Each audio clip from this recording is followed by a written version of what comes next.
Hello everybody, welcome to Wednesday, Rocket Lasso Live. I hope everyone is doing well. It is a Wednesday, as I said, and we're going to be tackling questions from the chat. We've got Twitch, we've got YouTube, hopefully it's streaming to both. How's the audio? I'm excited because today's a regular episode.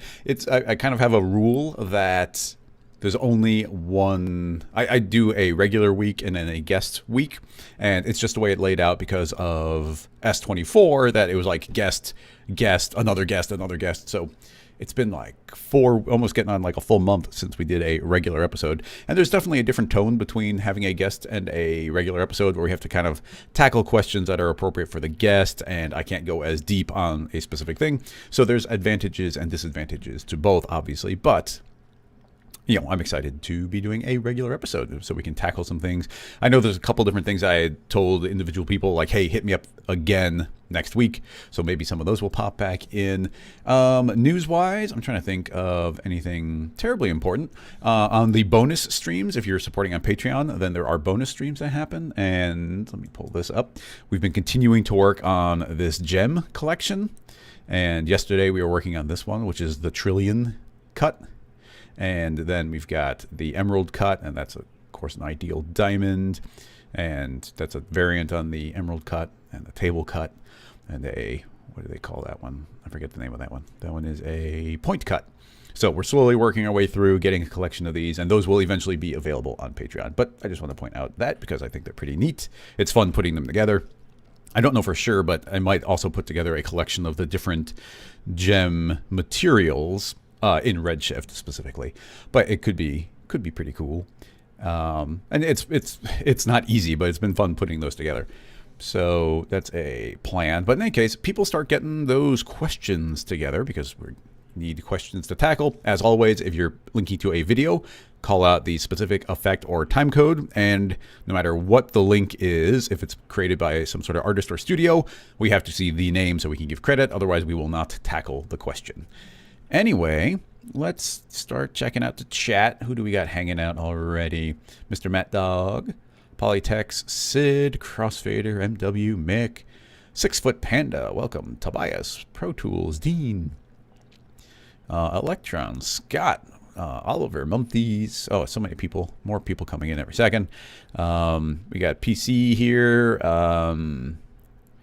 David, Jeremy, Just Dentures, welcome. Michelangelo. How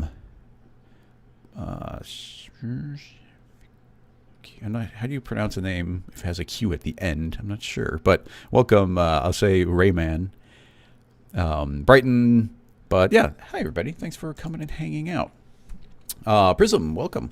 Yeah, so everything's going well. We are ready to go. We are continuing to work on a plugin that's getting ready. It's been in beta for over a month now, but it's getting towards the end of that as we make additional final changes. I'm in the stage where I'm trying to put together like marketing material and then instructional stuff as well. But anyway, let's switch over to the cam. I'll close that down and let's start tackling questions. Mick has one come in. I like the title. Is it possible to create this without simming anything? So let's see what we got. What do we got here? Is that an advertisement? That is an ad. Okay. Oh, okay. So we've got a super duper close up of a burning match. Daily Dose of Internet. The Daily Dose of Internet is a compilation usually of a bunch of other videos, but this close up footage is photography at least, or video. Yeah. Do this without sim. Well, I mean, there's a million different things we could do rig-wise, but let's tackle a couple of details because it could be fun. Let's open up a new file, and we'll just work from a sphere, keeping it simple. An icosahedron, as Noseman pointed out, some pronunciation. Depending, I mean, you never want anything to be too high poly on the stream, just so everything can run close to real time.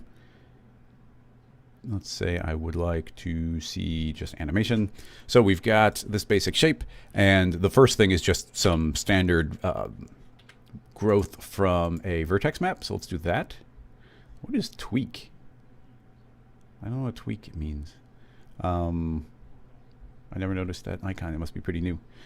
Possibly renamed or recently added. But anyway, under selection, we should be able to find our set vertex weight, set it to 0, turn on a field, use fields inside of it. Don't use the freeze.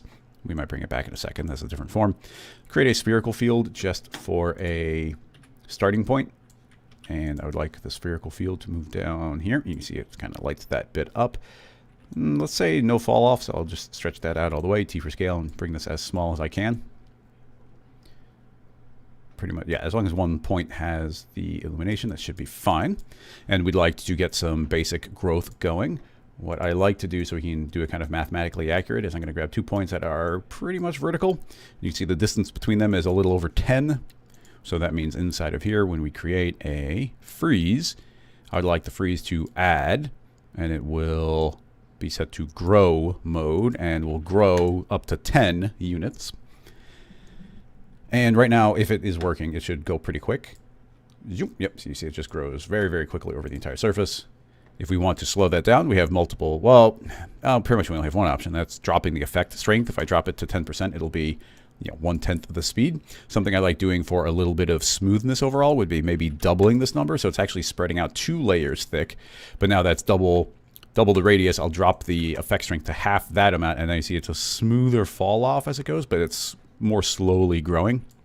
We'll need a few extra frames, so I'll jump that to 222, and let's let that continue growing. So that's pretty good. That's pretty good growth there, especially compared to the reference. Maybe a little bit longer on the timeline. So yeah, that's working fine. So that gives us a basis in which to begin manipulating other things. We can use that vertex map to drive tons and tons of other things.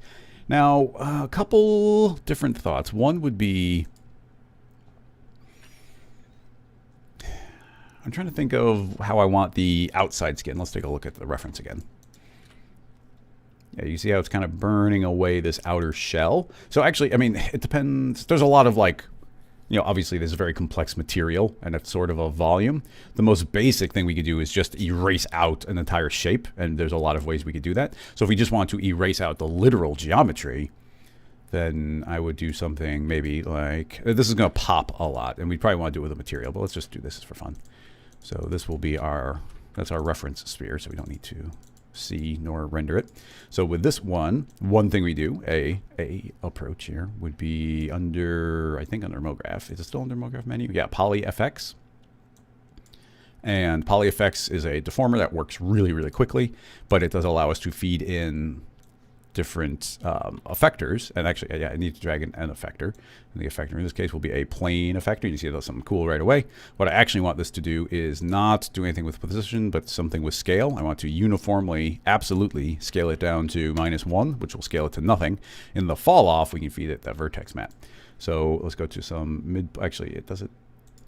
Yeah, I think we need to let spread. So now you can see how this is now transitioning, and this will actually scale away to nothing, which is cool, and that's that's gonna be a really neat effect just in general. You can see how we'll get this growth, erasing that away.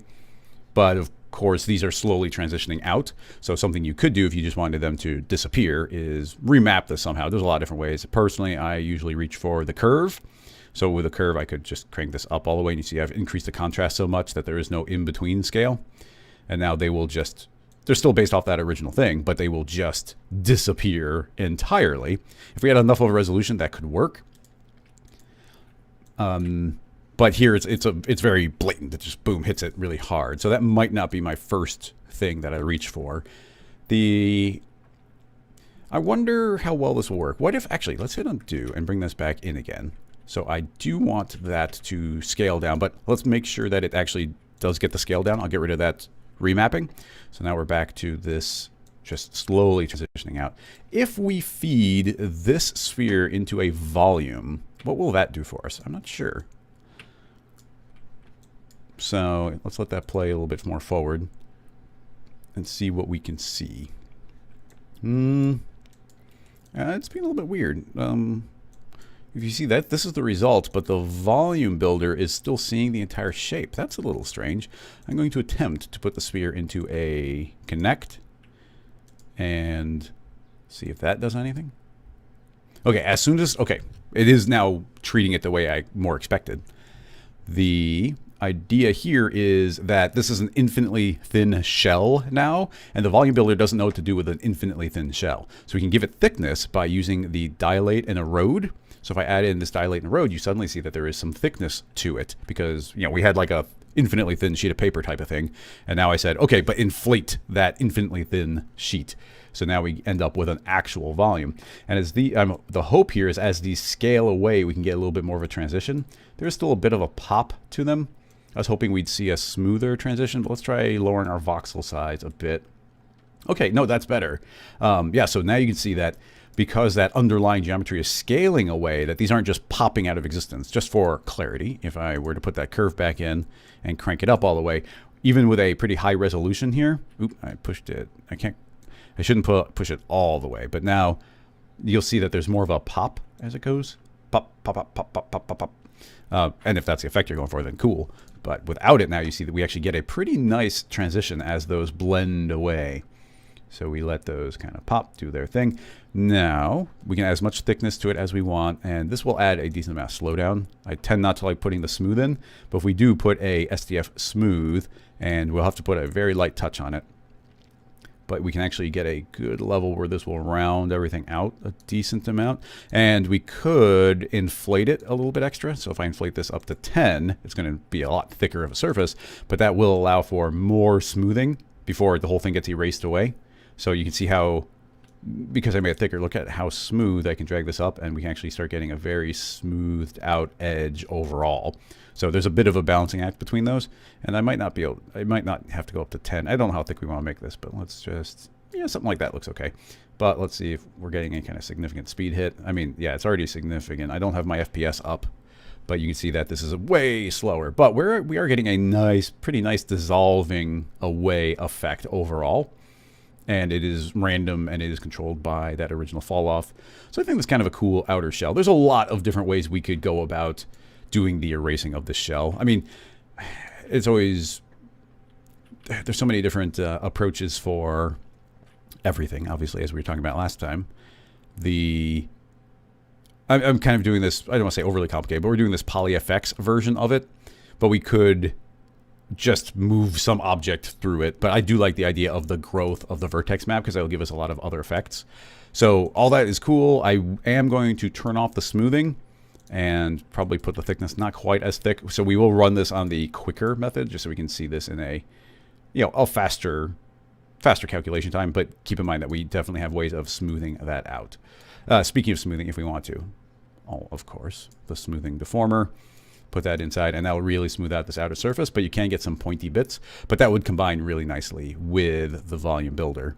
So that would, well, we of course need the right amount of thickness, but that will round everything out a lot. But, you know, there's always a push and pull in all of these things, and everything is going to cause more slowdown. And while we're building the basic rig, I would often leave a lot of those settings off. In fact, something that's not unusual for me to do would be, we didn't make it external here. I mean, yeah, we're just talking here. Let's get rid of this SDF smooth, and I will instead add, and I have found that a lot of people don't know that there are the external object versions of those. I could create an SDF smooth here, and now it exists as an object, and dropping this into the volume builder just so it's kind of where it needs to be. And now we have an SDF smooth that has its own settings now that we could say, okay, calm down, and pull that back into reality. But now that's something that we can turn on and off externally without going inside the volume.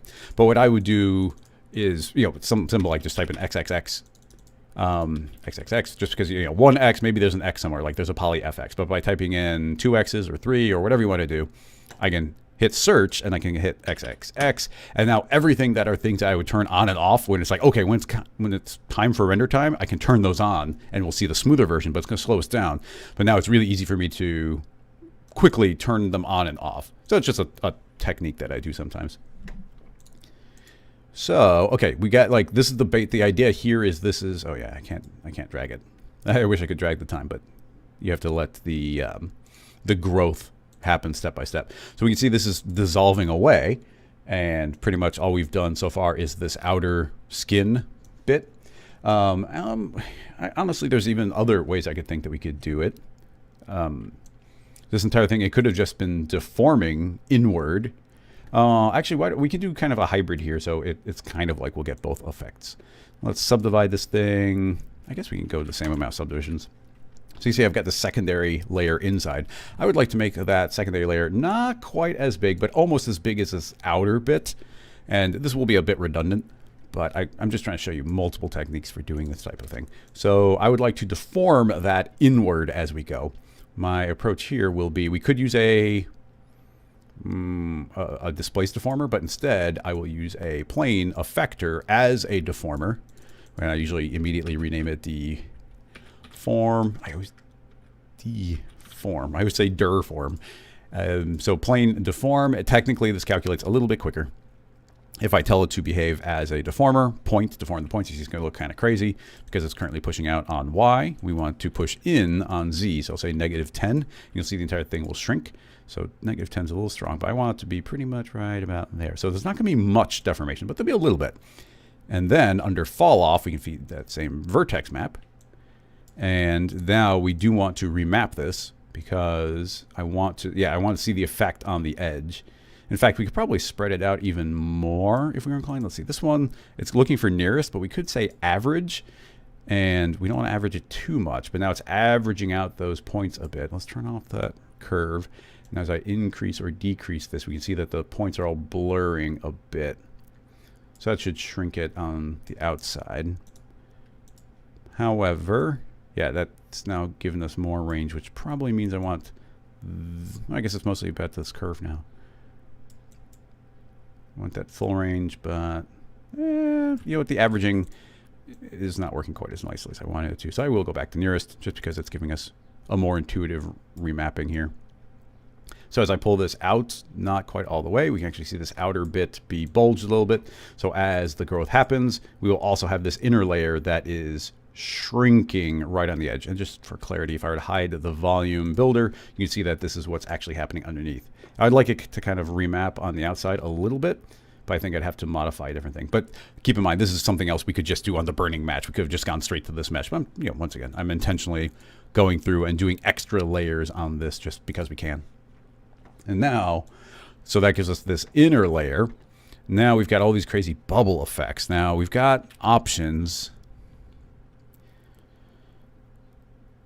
I'm trying to think of what my immediate go-to on that would be. We can be pretty messy with it, I think. And I'm actually, I wonder if we can do it with more deformation on this surface.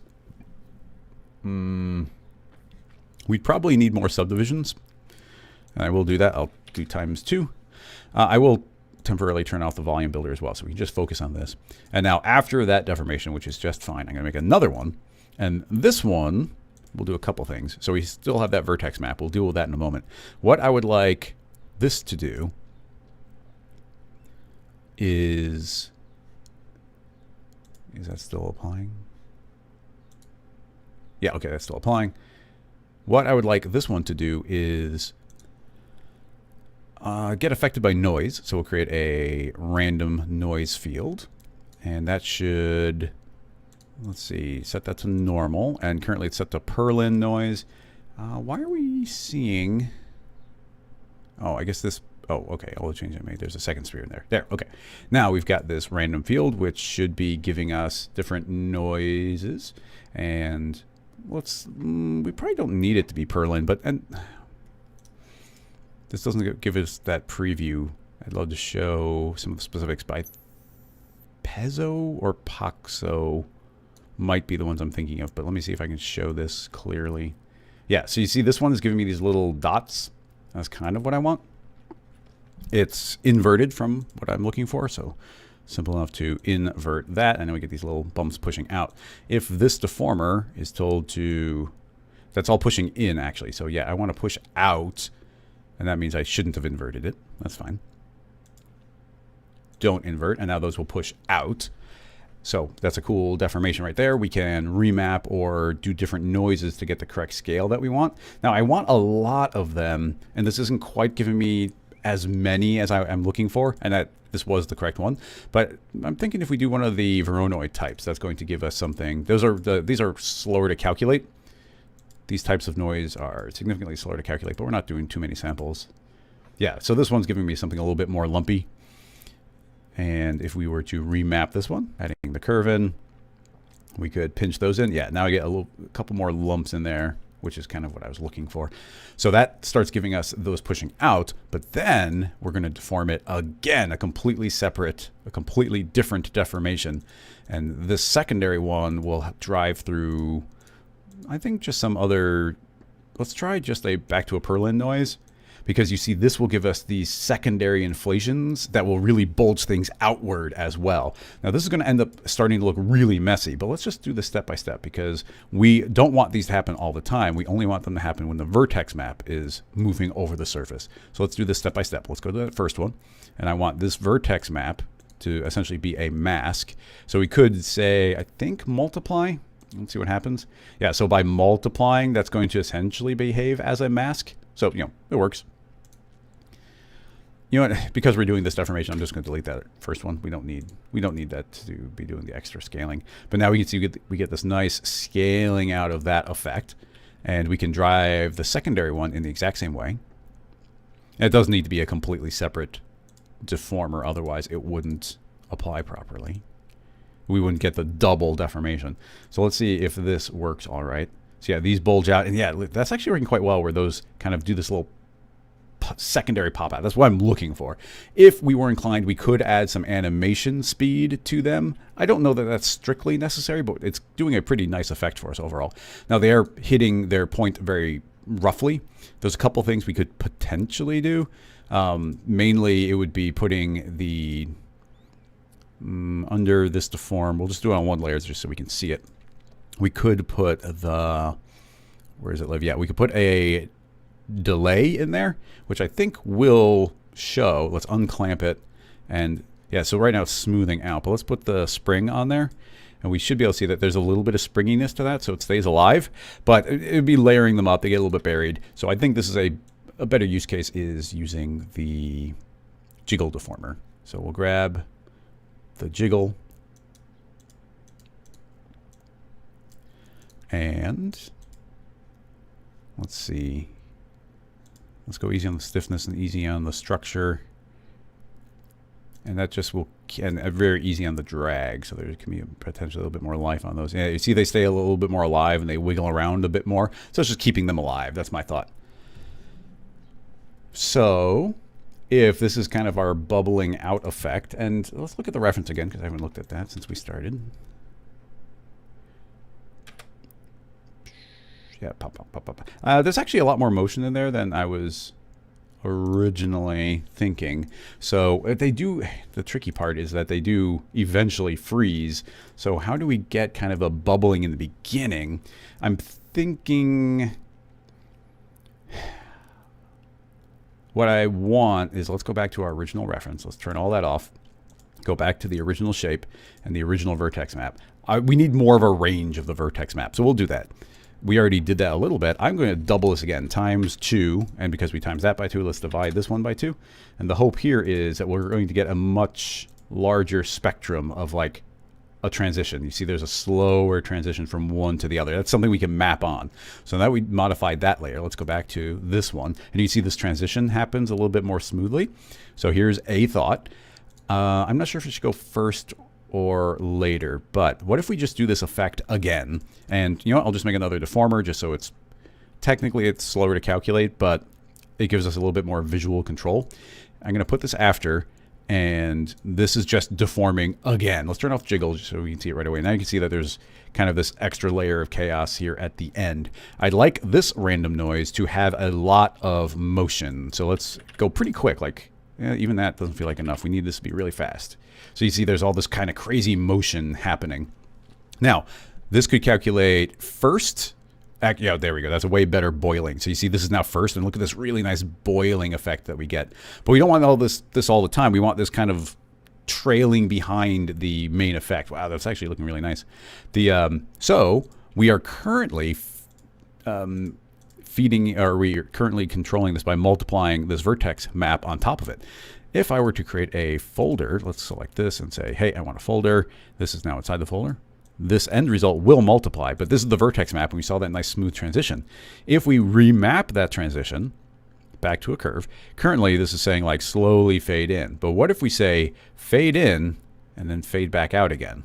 So now it's kind of like that midpoint is getting the effect. It's possible I need to flip this upside down, but let's see what we get. Bubble, bubble, bubble, bubble, bubble. Yeah, it's still constantly boiling. Oh, this needs to be in the folder.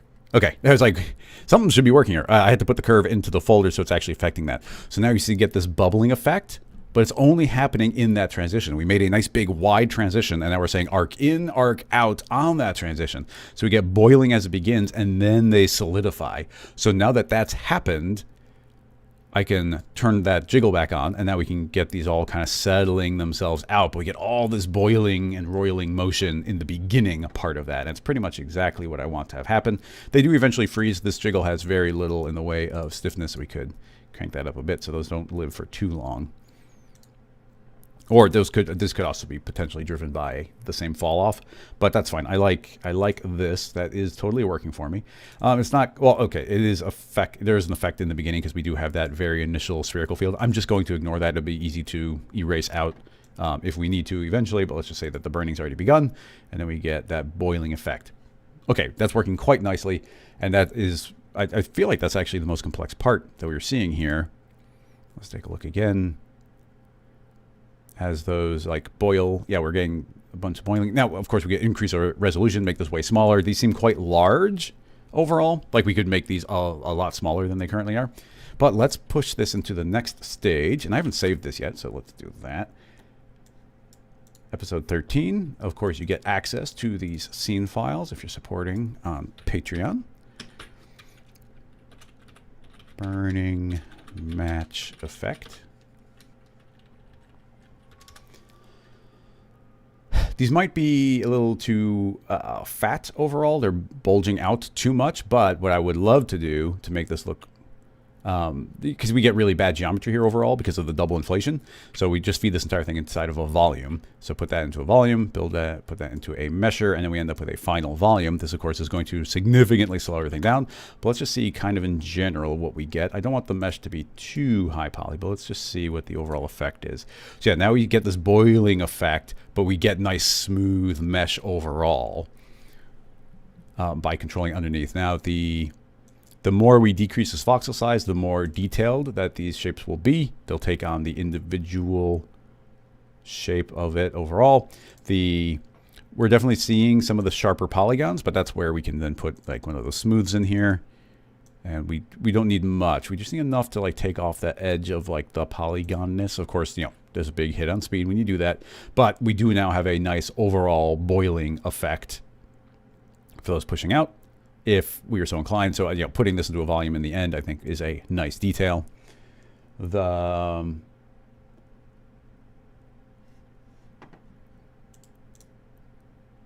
and I mean, the motion that we're getting from this is the fun part. And I mean, there's ways we could have developed that with just noises internal to a volume builder, but instead we made a mesh. The mesh is deforming a bunch. We can see the motion in really fast real time, and then we can see how we get all that nice chaos in the beginning, and then it settles down to its new state. Now, just stylistically speaking, because we've kind of got all the elements here for this part at least, let's see how far, what other changes. I'm going to push those initial ones out further. Oh, no, wait, this one is the boiling, so that's on the edge. This one is the stalks, and then this one is the inflate. So let's turn off. Oh yeah, and we have to always turn off the jiggle. If you have the jiggle turned on, then you're not gonna be able to see the changes in the viewport as I do these types of changes. So if I push these stalks out more, we can get more spikes. And if we grab the inflate, we can figure out exactly how much we want those to inflate. So I'm thinking, what if we make the stalks skinnier? Well, we gotta be careful with that, but let's go into the fall off, grab the random field, go into the remapping. Pushing this in will make the stalks thinner. And then, yeah, the individual inflated tips there will be maybe a little more exaggerated. This changing that base geometry is just working well overall. Yeah, that's working for me. What is next? I mean, I'm not super worried. Well, the flame would have to be some sort of particle. I don't have any take on the actual fire here. I'm mostly concerned with the burning of this surface. We do get there are individual details that we could try and call out. You get like these extra little burning bulbs kind of on the edge. Those are cool looking. There's potentially a way of doing that. Not something that I'm super worried about. I wonder if we can do a couple of textures here, though, and make, we can do a little bit of redshift and try and make something that looks a little bit like this surface, is my thought. Although something...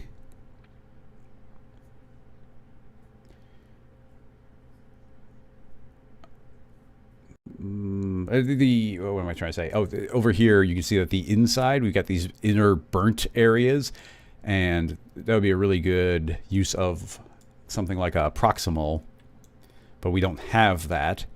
I wonder if we could extract...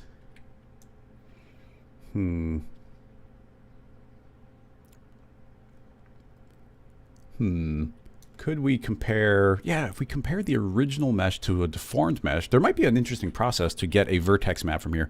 It is possible to... Is it possible to get a vertex map into Redshift? I don't think I've specifically ever done that. So somebody let me know if it is possible and what the node is, so that there's time for me to see that before I do it. But let's do something a little bit... I haven't specifically ever done before, but I think this will work. I will save this again, and I'm going to make this sphere editable.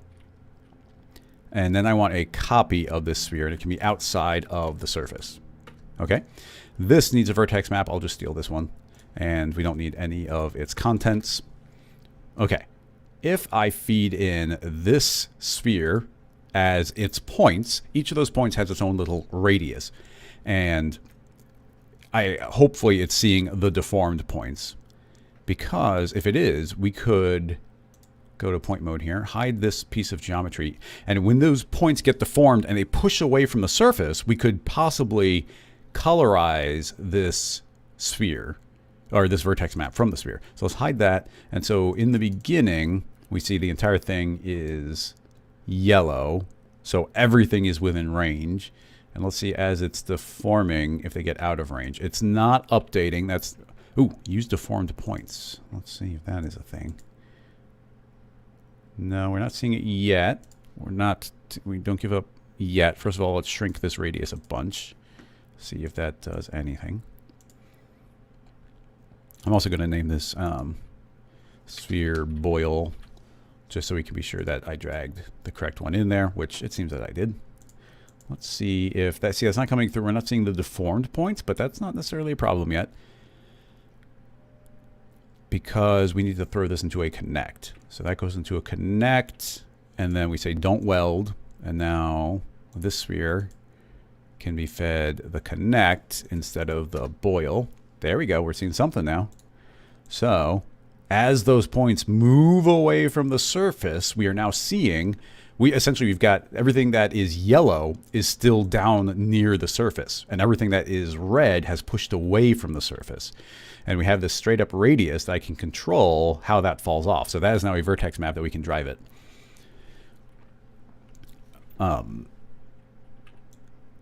That is excellent. That gives us something to work from. Okay, so that is now a vertex map. That's a sphere boil.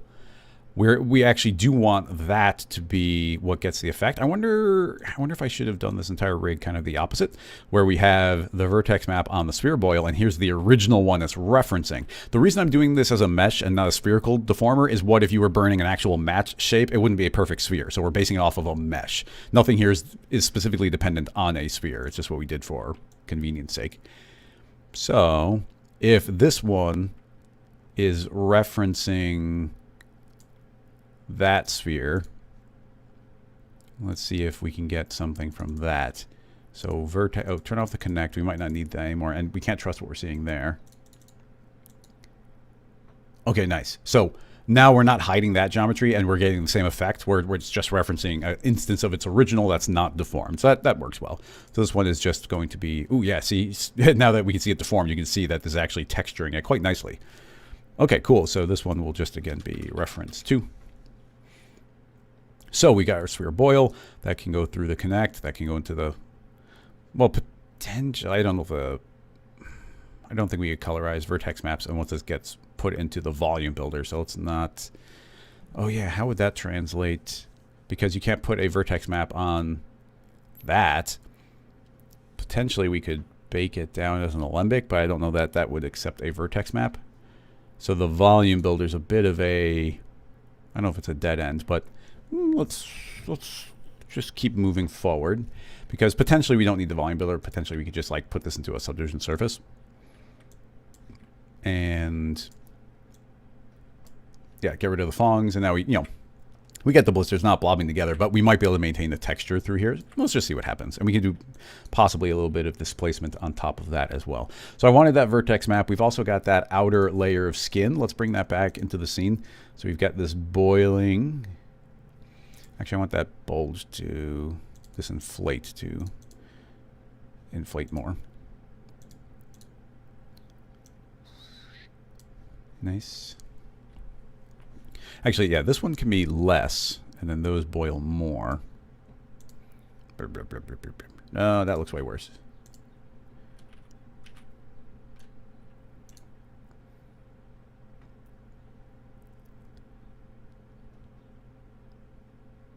Yeah, we'll do that. Put this jiggle on. It's kind of a weird pop happening there.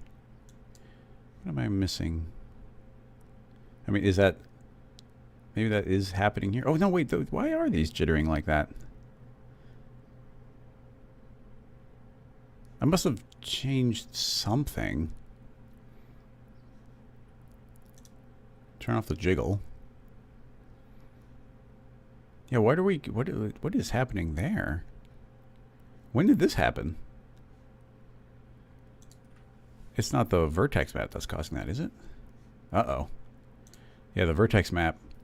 The vertex map is doing that. Why would the vertex map make that happen? I did turn on use deform points, but we have to, otherwise we don't see it. But even with that off, it's still freaking out.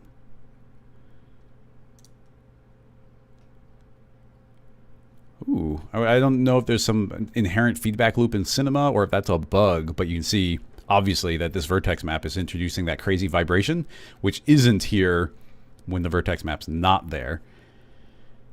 I mean, that's a little disappointing, but we can kind of go back to what we had, which is, reversing the rig. So we can feed the connect over and see the end result from here, hopefully. We probably need deformed points. Oh, and we need to connect. Yeah, so now it's coming back through.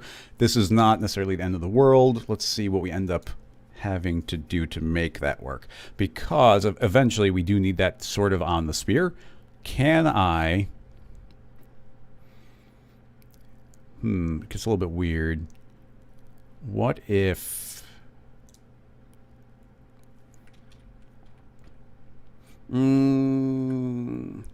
Fawn Diego is asking if it might just be a viewport bug. That doesn't feel like a viewport bug. It's very much geometry. It was going in and feeding into the jiggle and affecting the jiggle. That doesn't read as a viewport bug to me. I don't know if this is a good idea, but if we make another copy of this sphere, so we're getting a lot of like layered geometry here, and we're getting way fancier than we needed to, just for clarity for everyone. If I were to put a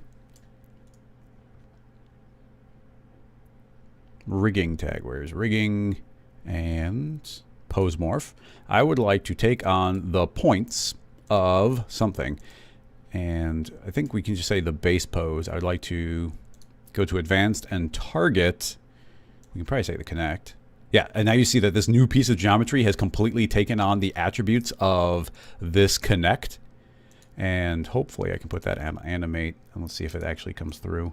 Yeah, there's a thing. Oh, you have to go into basic and put that there.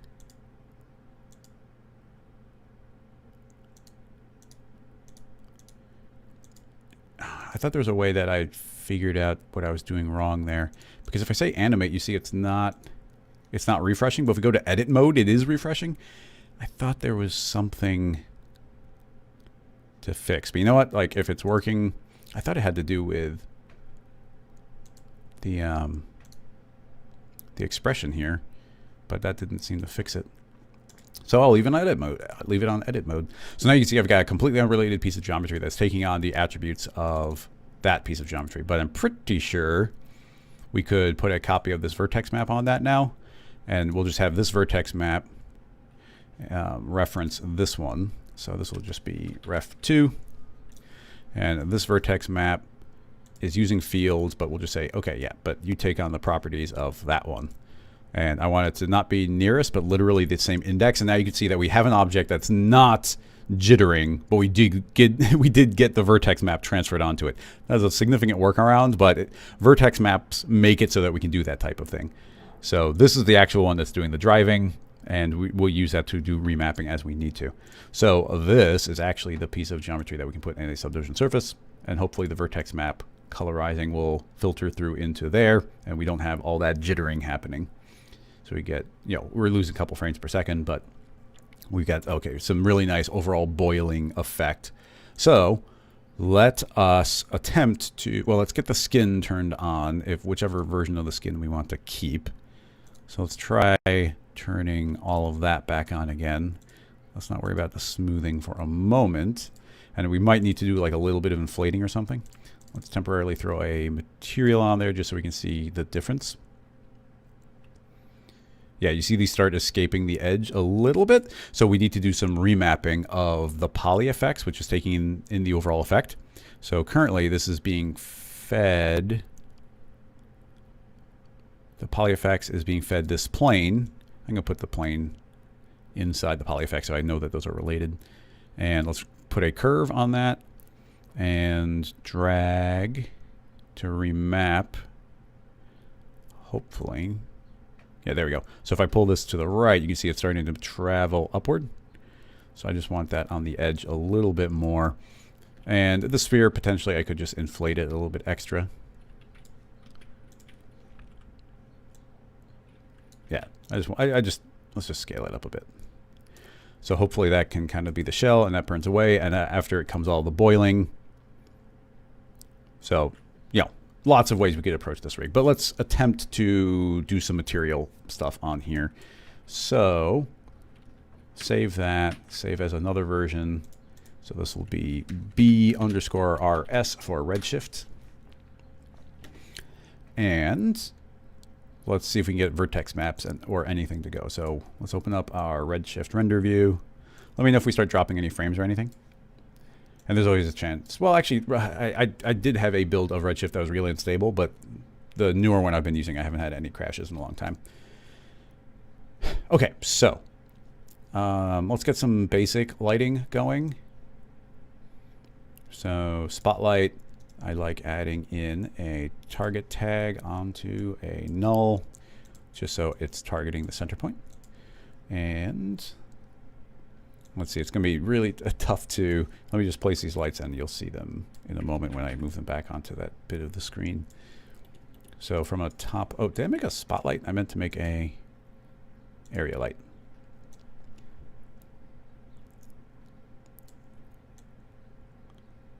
So let's see how small I can make this. Yeah, we'll just make it tiny so you guys can see what I'm seeing. So let's move this light, and I like to move it up a bit, and we need to make it way brighter. And we'll make a duplicate of that and move it. Let's go with a rim light. And I just want to get a little bit of color in the scene. I tend not to do that, but let's put a bit of effort. I'm going to go a little cartoony with the lighting overall. So just keep that in mind. But moving this around, oh yeah, let's get that blue going. I want that brighter. And I'll make another one. And this one, where do we need to go? Over here. And I'm going to go with a bit of a teal. Move that one up higher. And then, yeah, that's going to do those. And that's our main light there. We'll move that potentially up a little bit. And then probably just one last light, maybe underneath the entire overall setup. Just get a little bit of underlight on there. And this one, like I said, I'm going to go a little cartoony with the lighting. So turn all those on. Let's get the main light extra bright. Yeah, so we just got some lighting in there. Okay, so back to our main. We can probably get away with that being larger now. First of all, let's get this outer look overall. So save and create a. We'll do a classic redshift material. I had been trying to do a lot with it inside of the node, the material nodes, but let's just do this one here.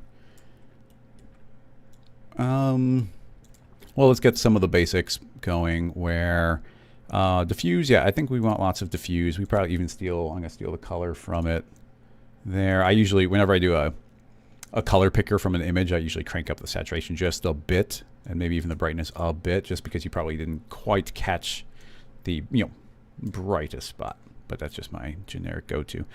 This is that material. So I don't want, the reflection is fine, but it's got to be really, really rough and probably not too much of it. And honestly, there's not going to be too much more to it outside, or for the basic materials. We'll play around with it, but, and we could do displacement, but let's just do bump, stuff with bump. So we're going to need a bump map. And we could do bump blending, but we'll probably layer up a few noises. So feed the bump into the redshift overall bump channel. And let's play with noises. I mean, the max on noise always works great. It's weird that they call it max on noise and not like cinema noise or C4D noise, but let's just see. So we'll feed that into the input, and we should immediately see something. Yeah, we see something with the bump. Make that a little bit. Let's see, I don't do stuff in the redshift render viewer as far as cropping and whatnot too much, so let's try cropping in just a bit.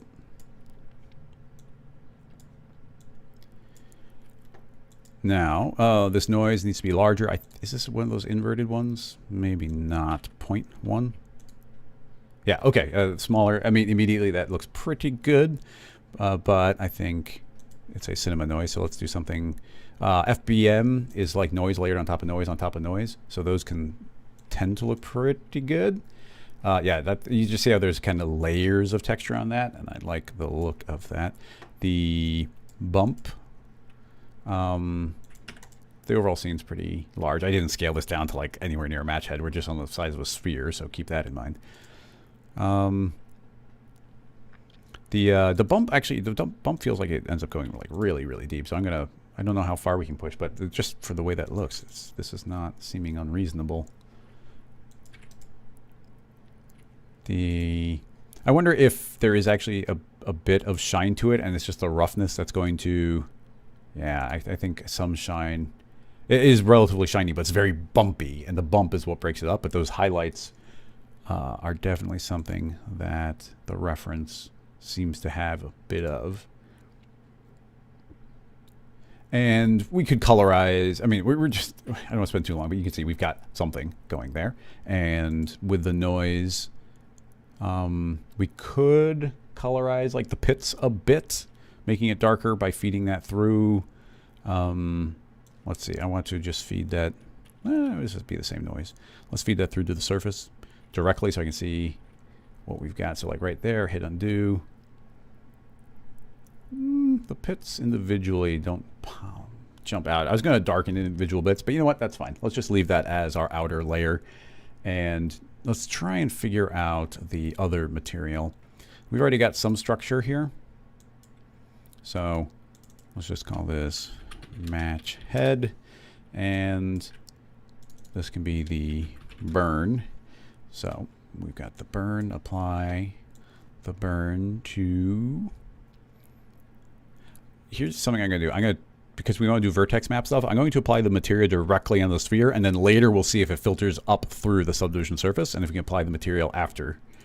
Now, we'll potentially get back to the bump, but let's just turn that off for now. The basic color is going, well, we're going to ramp it, but let's just do the step by step. So just so we get some visual clarity, I'll jump that to kind of the color so you can see the difference between the two. Vertex map. Let's just search for the word vertex. Is it vertex attribute? There's C4D vertex map. That seems like what it might be. So vertex map, drag in vertex map. Feed this out to the surface color. Yeah, that looks like it. That was simple enough. So that needs to be fed through a ramp. Search for the word ramp. This is the input. That'll be the output. And I would like to color, I'm going to attempt to color pick the colors from it, but there's so much like light interference because the light's blowing out on it. I'm going to reinterpret it here to be brighter, more saturated, and more yellow. And then the burn area, again, it's through a lot of like volume light. So I'll get us in the ballpark by color picking, but then like really darkening that up. Now that's backwards, so we'll invert. And we can do a lot of remapping. There's multiple ways we can do remapping here. We could do it through the ramp, but we shouldn't compensate too much on the ramp if we can do it through the vertex map. Hitting save, and in our vertex map, this radius is a major variable. So let me, yeah, you see as I pull it back, that's erasing those out, and we can increase it and get more of a gradient. But, and then I'll pull the reference back on just if you haven't seen it in a while. So you can see that pretty much it's really dark on the base, and then everything above is lightened. But I think that a lot of our surface is pushed off, so we'll just have to interpret it as we want to.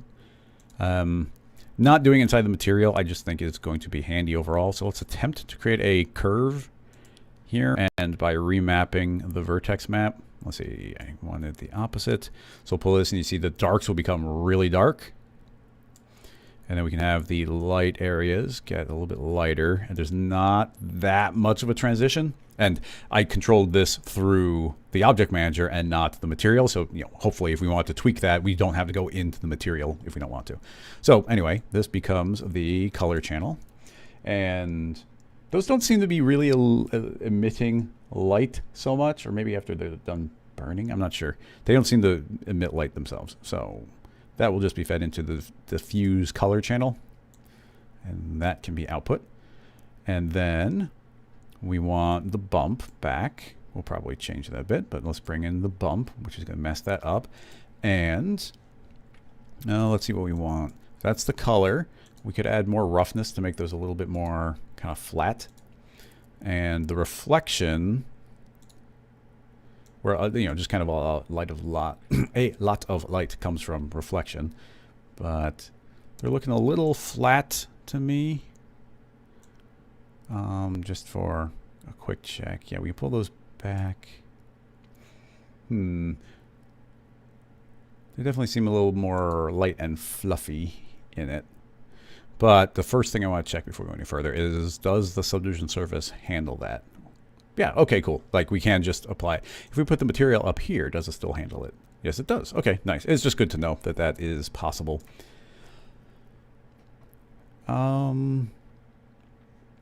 Okay, the surface of those seem a lot more subtle, where I think the bump will drop to 1. The noise can be, yeah, that noise is actually pretty small already. But there does seem to be like a flatness to it, where, see, these don't feel very shaded overall. Where, like here, we can definitely feel some shading on the match head. But here, it feels very uniform, almost like there's a lot of... What would be the best approach here? I mean, I don't want to do illumination. We could do subsurface scattering, which potentially that is what is happening. The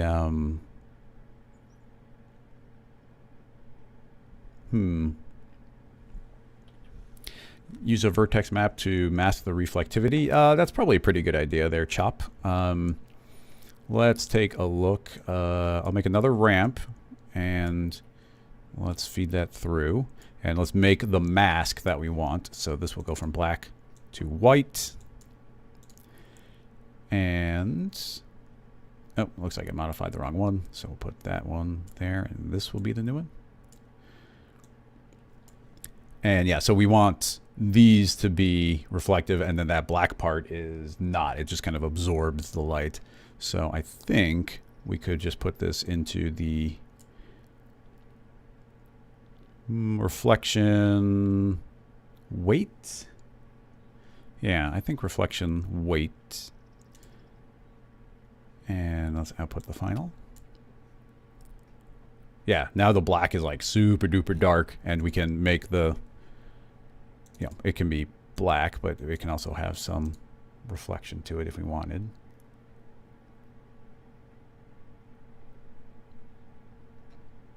So that's a thing. But back to making these a little bit more flat and uniform. Yeah, everybody wants SSS on it, so we'll give that a go. Hitting save. I don't have a good intuition for the way subsurface scattering works, but let's attempt to... We need some scatter scale, right? So that gets fed in. And let's see, yeah, immediately, that looks pretty good.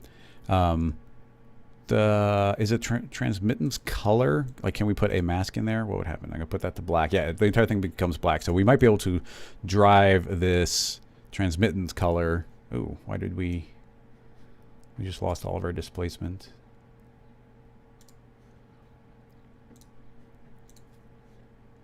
Okay, give me a second. Is it still in the viewport? Yeah, it's still there.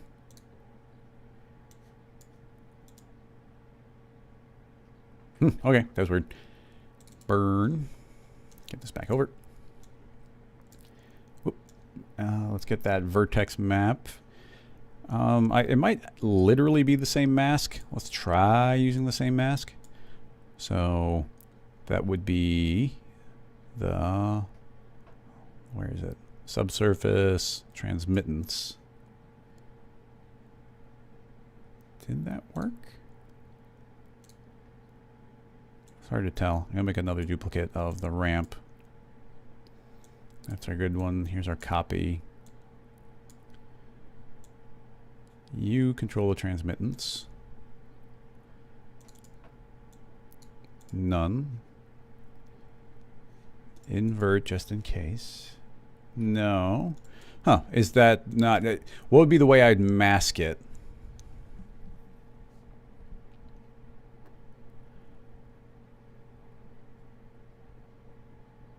So that the transmittance isn't happening down in the lower section.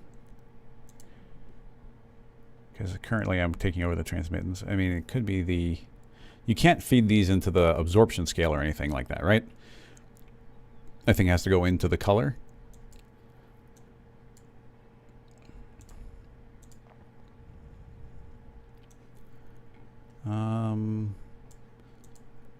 I'm just curious if it is possible, because that would go a long way.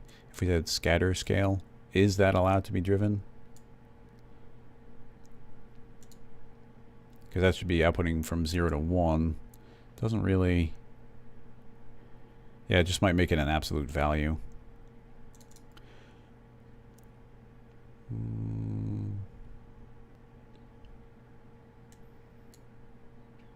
Roughness but inverted. I see what you're saying, maybe there. Yeah, so those, the bottom would be shiny but the top wouldn't. But that's, back to the transmittance. What, is there a better way of driving this? Because we are getting like those flatter illuminated things. Those look better. They're not like spot on. But obviously we're getting a bunch of subsurface in these other areas. And is there a way of masking that out? Because I got to say, it's looking a little flat to me because they're not getting to the darkness because of all these subsurface. A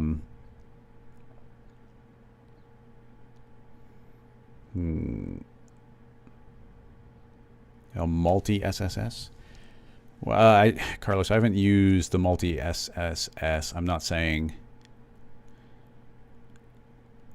I don't know how the mask works on these. So that'd be a dangerous thing to do. I don't know, maybe... I shouldn't go any deeper on that because it's just not an area I'm a super expert in, and it's not good to just wait for the chat to be like, oh wait, do this thing, because I haven't done like variable SSS anywhere. So maybe we'll just leave that bit of that there for now. Now a question immediately comes to mind of, can we get any kind of that burn effect going? Can we do a volume of redshift? You can do volume lights in redshift, right? I'm pretty sure you can. Let's turn off the crop and see if I can completely fake my way through getting some volume lights going. Not a regular cinema light. Let's create a redshift. I guess the best way to visualize it will be a spotlight. So if we make a redshift spotlight, and where is it aiming? Oh, okay, it is aiming there. But we want to see a volume of it. So first of all, there's a volume setting. So I want to say the contribution scale goes up to 100. And then under objects, I think we need a redshift environment. Hey, there it is. That was simple. Okay. So can we change this light type to like an omni?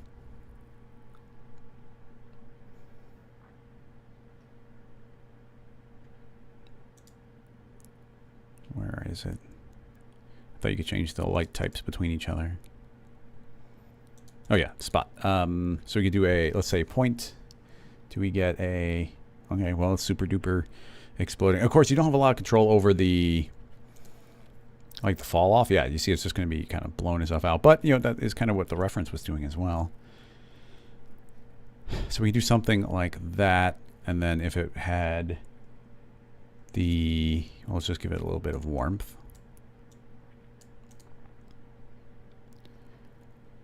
That might be too much, but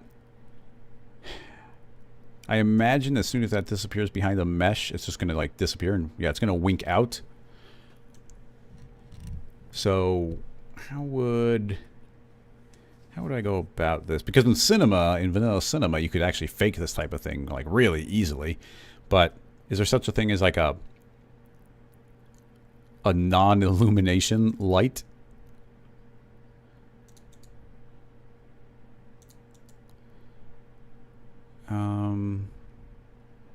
Yeah, we could turn off it affecting individual layers, but I just kind of like, I just want to put a big glow, a big volume glow in the scene that's not being affected by geometry, but I don't think that's a thing. Oh, maybe it is. If I turn off the shadow and I move it inside, is it still there? Yeah, okay, cool. I figured that out. So if I were to move this to some lower location, that's kind of neat. And let's see, what's the best way to go about this? And we could clone several. We could illuminate them. We could just have the one that we animate like up and down.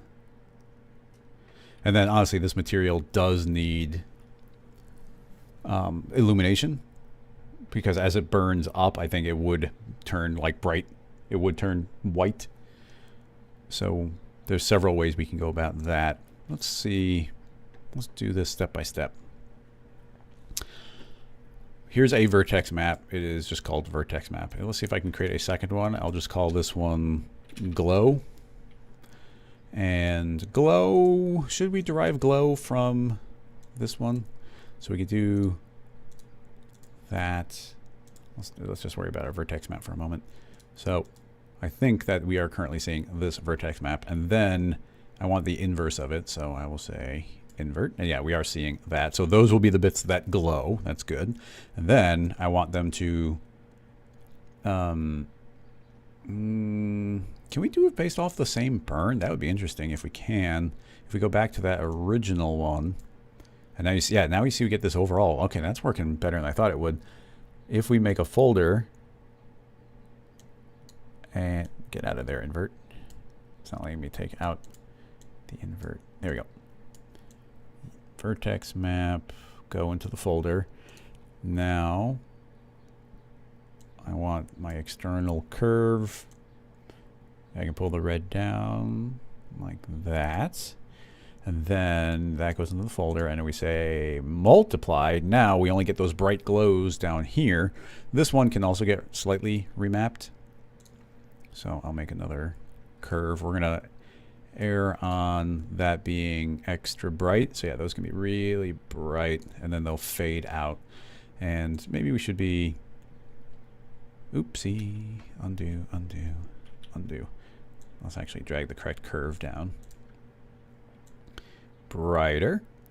And then this one, we'll leave the contrast up there and pull this one up. So it's going to be pretty heavy contrast. Okay, so that's a completely separate vertex map, and that one will get renamed. Oh, I already called it glow. Cool. So now inside of our burn, I guess it won't fade away, but let's just not worry about that. Now we can drag in another vertex map. This one will be glow, and feed that probably into a ramp. Feed that into overall emission, and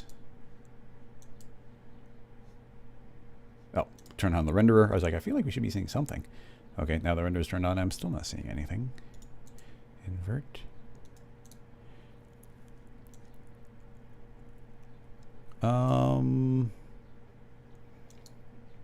Glow. Emission. Oh, the material overall. Yeah, you need some emission weight. There we go. Invert. There we go. So that's now illuminated down there. And we can control, let's see, let's give it some color.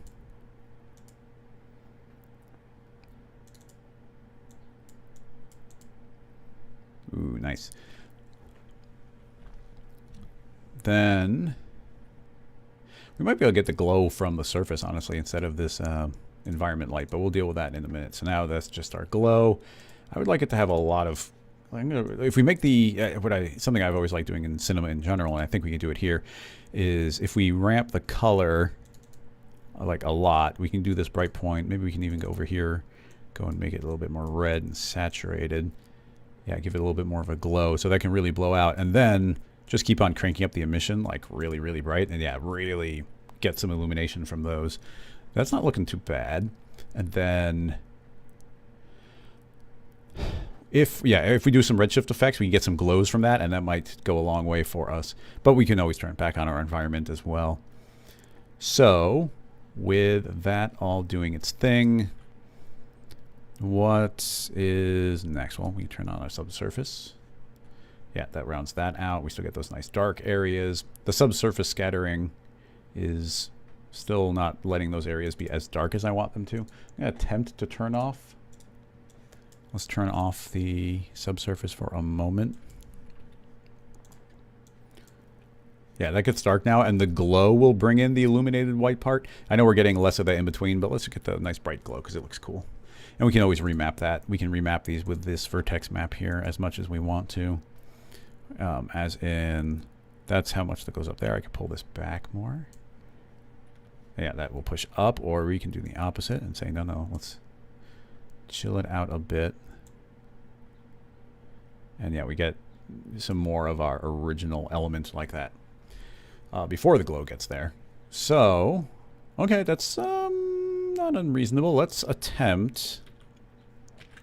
Let's see what our redshift post effects can give us.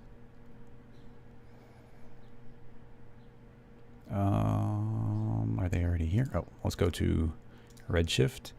Oh yeah, we've got our new like basic settings. Because we're on a stream, I'm going to put them on low. But now that they're, should we do some GI? I mean, it will add in, let's just do double brute force.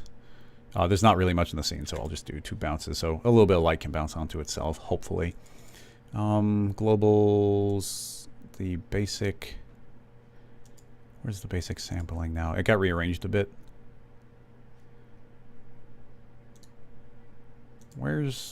Yeah, I'm too used to the old system. is just the progressive passes.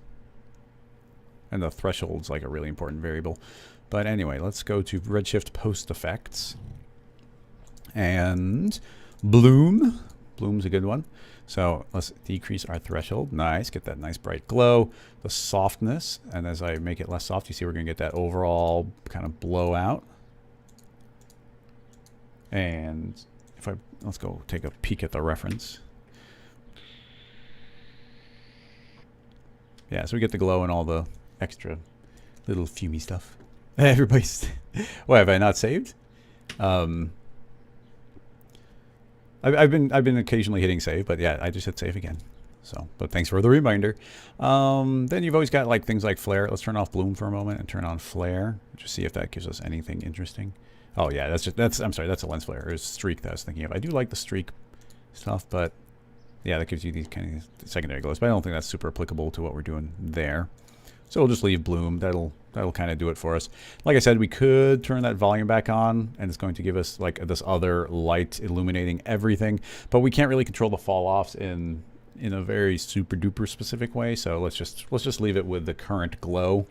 And I guess at this point, I'm just curious how it ends up rendering, and we should probably tackle another question because we've been on this one for over an hour. So that one's saved. We'll turn this off. Let's set this up for a quick render.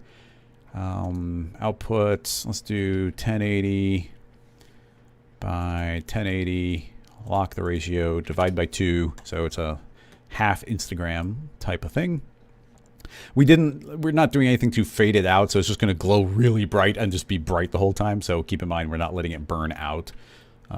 But let's rewind all the way, and it should be nice and calm. We just got that little glowy bit on the bottom, like I said, which is not something we're going to worry about fixing. Is there any easy way to, because we want the feedback loop. Like I said, we'll just not worry about that. It's already burning a little bit in the beginning. Save, let's not save it. Maybe I'll render out later and save it, but save and create a volume noise and put it in the environment. An environment noise shader. Oh, that's cool. If there is an environment noise shader, that sounds like something cool to play with in the future. It's not something I know anything about, so I'd have to be learning it from scratch. And during a live stream, it's not a good time to be learning completely from scratch. It's fine to be learning slightly new things, but anyway, let's send that to the picture viewer without a name. Let's see how quick our individual frames are. Pretty quick. So obviously some camera motion and getting this all up close, but let's just see what the overall effect looks like and see if we get anything. Do I have the sub? Yeah, it's the subdivision surface is turned on. That immediate glow in there is pretty neat. So yeah, we'll just let that go. I'll take out, or I'll take a look at, well, start posting questions again. If you posted a question earlier and I didn't tackle it, feel free to post it again because a bunch of chat has happened since then. Chop, I haven't read it yet, but you're mentioning a quick plugin idea. I don't know what it's a little bit dangerous to say, like somebody suggests a plugin, because if it's like I go and I make a plugin, then, potentially it's like, hey, that was my idea. You took it. So it's dangerous for that kind of thing. But just out of curiosity, you're saying an object or tag that allows you to set whatever happens at the render time for any parameter. Oh, I see. So you're saying in the same way that what you're saying is it'd be cool if there was a plugin that could behave like a subdivision surface where there's one setting for the editor and one setting for the renderer. So going back to the checkbox I've been talking about, it's almost like you can imagine like a signal tag where it's like, oh, like here's not render, here is render. So yeah, it's a neat idea. It's not looking too bad. The way we didn't turn on our little boiling thing there, and that would be trivial to happen during the render, so I wish we had turned down. So I expect this to pop a little bit more. I would have liked this to like push in more. There would be a little bit more, but we kind of just ignored that part. We'd kind of talked about it earlier, but we just kind of turned it off. I think we need not quite as harsh of a transition there, so this could be a little more softly transitioning in. For how little time we spent on the match head material, it doesn't look too bad. But yeah, I would definitely like a little more separation between those two. And there's a lot of like particle stuff that's happening, I think, here. Or stuff that has to be particle, where you get like these little, well, maybe not so much. I mean, obviously there's a lot more like detail happening on the here, but I thought there might have been more flares. But you see how, like, you do, if this part is the burning part, then it very specifically is like flaring from that specific part.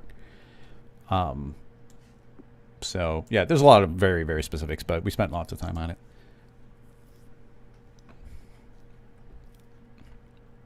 Let's see, I want a decent number of frames before I hit play. It could look terrible when we hit render. Or I'm sorry, when we hit play in real time. That happens all the time when you go and you make something, it's like, oh, the stills look amazing, and then you hit play on the animation, it's like, ew. Yeah, bloom, I mean, even just any illumination, once you start putting glows in, like, everything just looks better. Bling, bling. It's just going to be like a freaking ball of fire at the end. It's like a matchstick planet, and at the end it just turns into a star.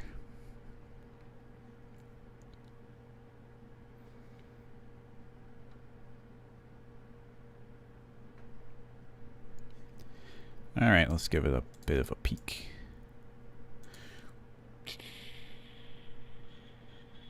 It's not bad. It's kind of got a slow motion vibe. I mean, we would want this to, I mean, obviously a match burns really, really quickly. I feel like this would have to be like 10 times as fast to get the overall effect.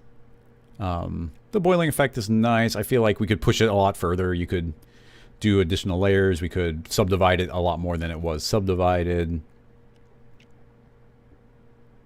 Like I said, the separation of the match head and the bottom.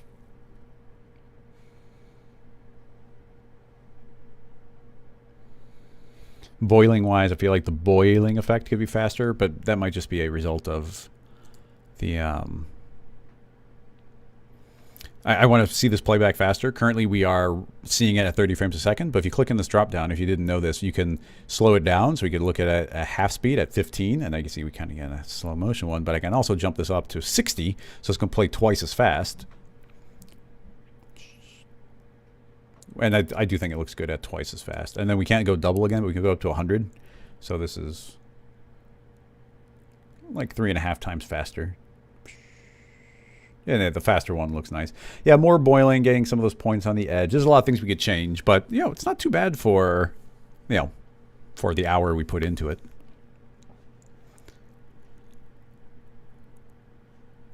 Not bad. And we don't go into Redshift too often, so, you know, that's cool as well, that we got something working relatively well in Redshift in that amount of time. But yeah, you can push and pull. And then even we had a couple dead ends where I would have liked the subsurface to have been blacker there. Actually, I think we turned the subsurface off, so this is just the glow, but it would have been good for that to be darker. And yeah, a million little things. But you know what? Not terrible overall.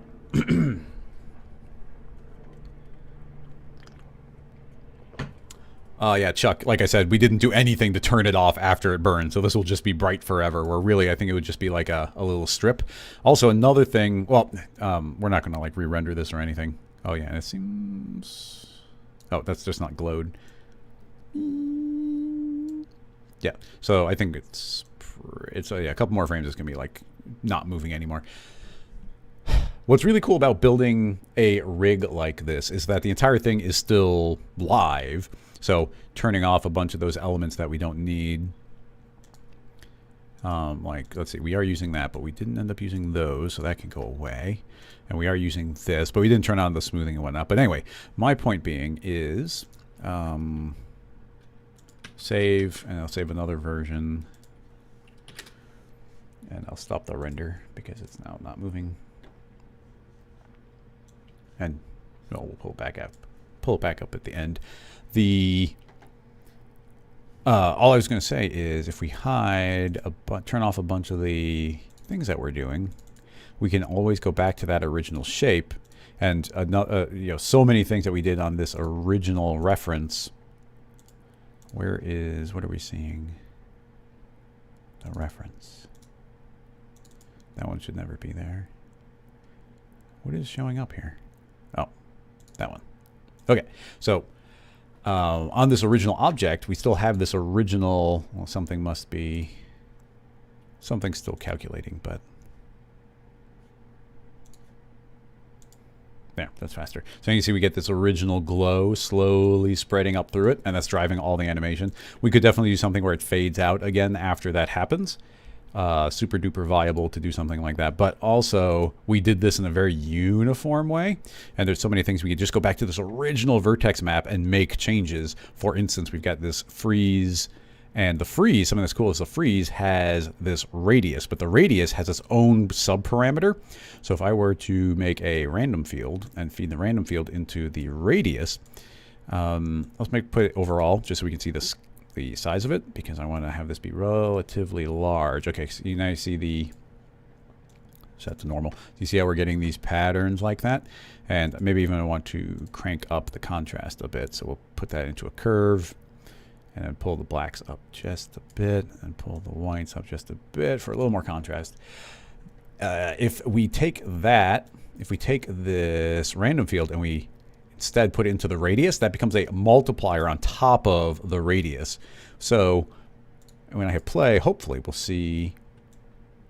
Yeah, okay, actually it happened to be in the back, but do you see how it's not growing uniformly anymore? It burnt over on that side and then it's spreading to these other areas. So just by changing, we could change this random seed. I could change the mapping that I have here.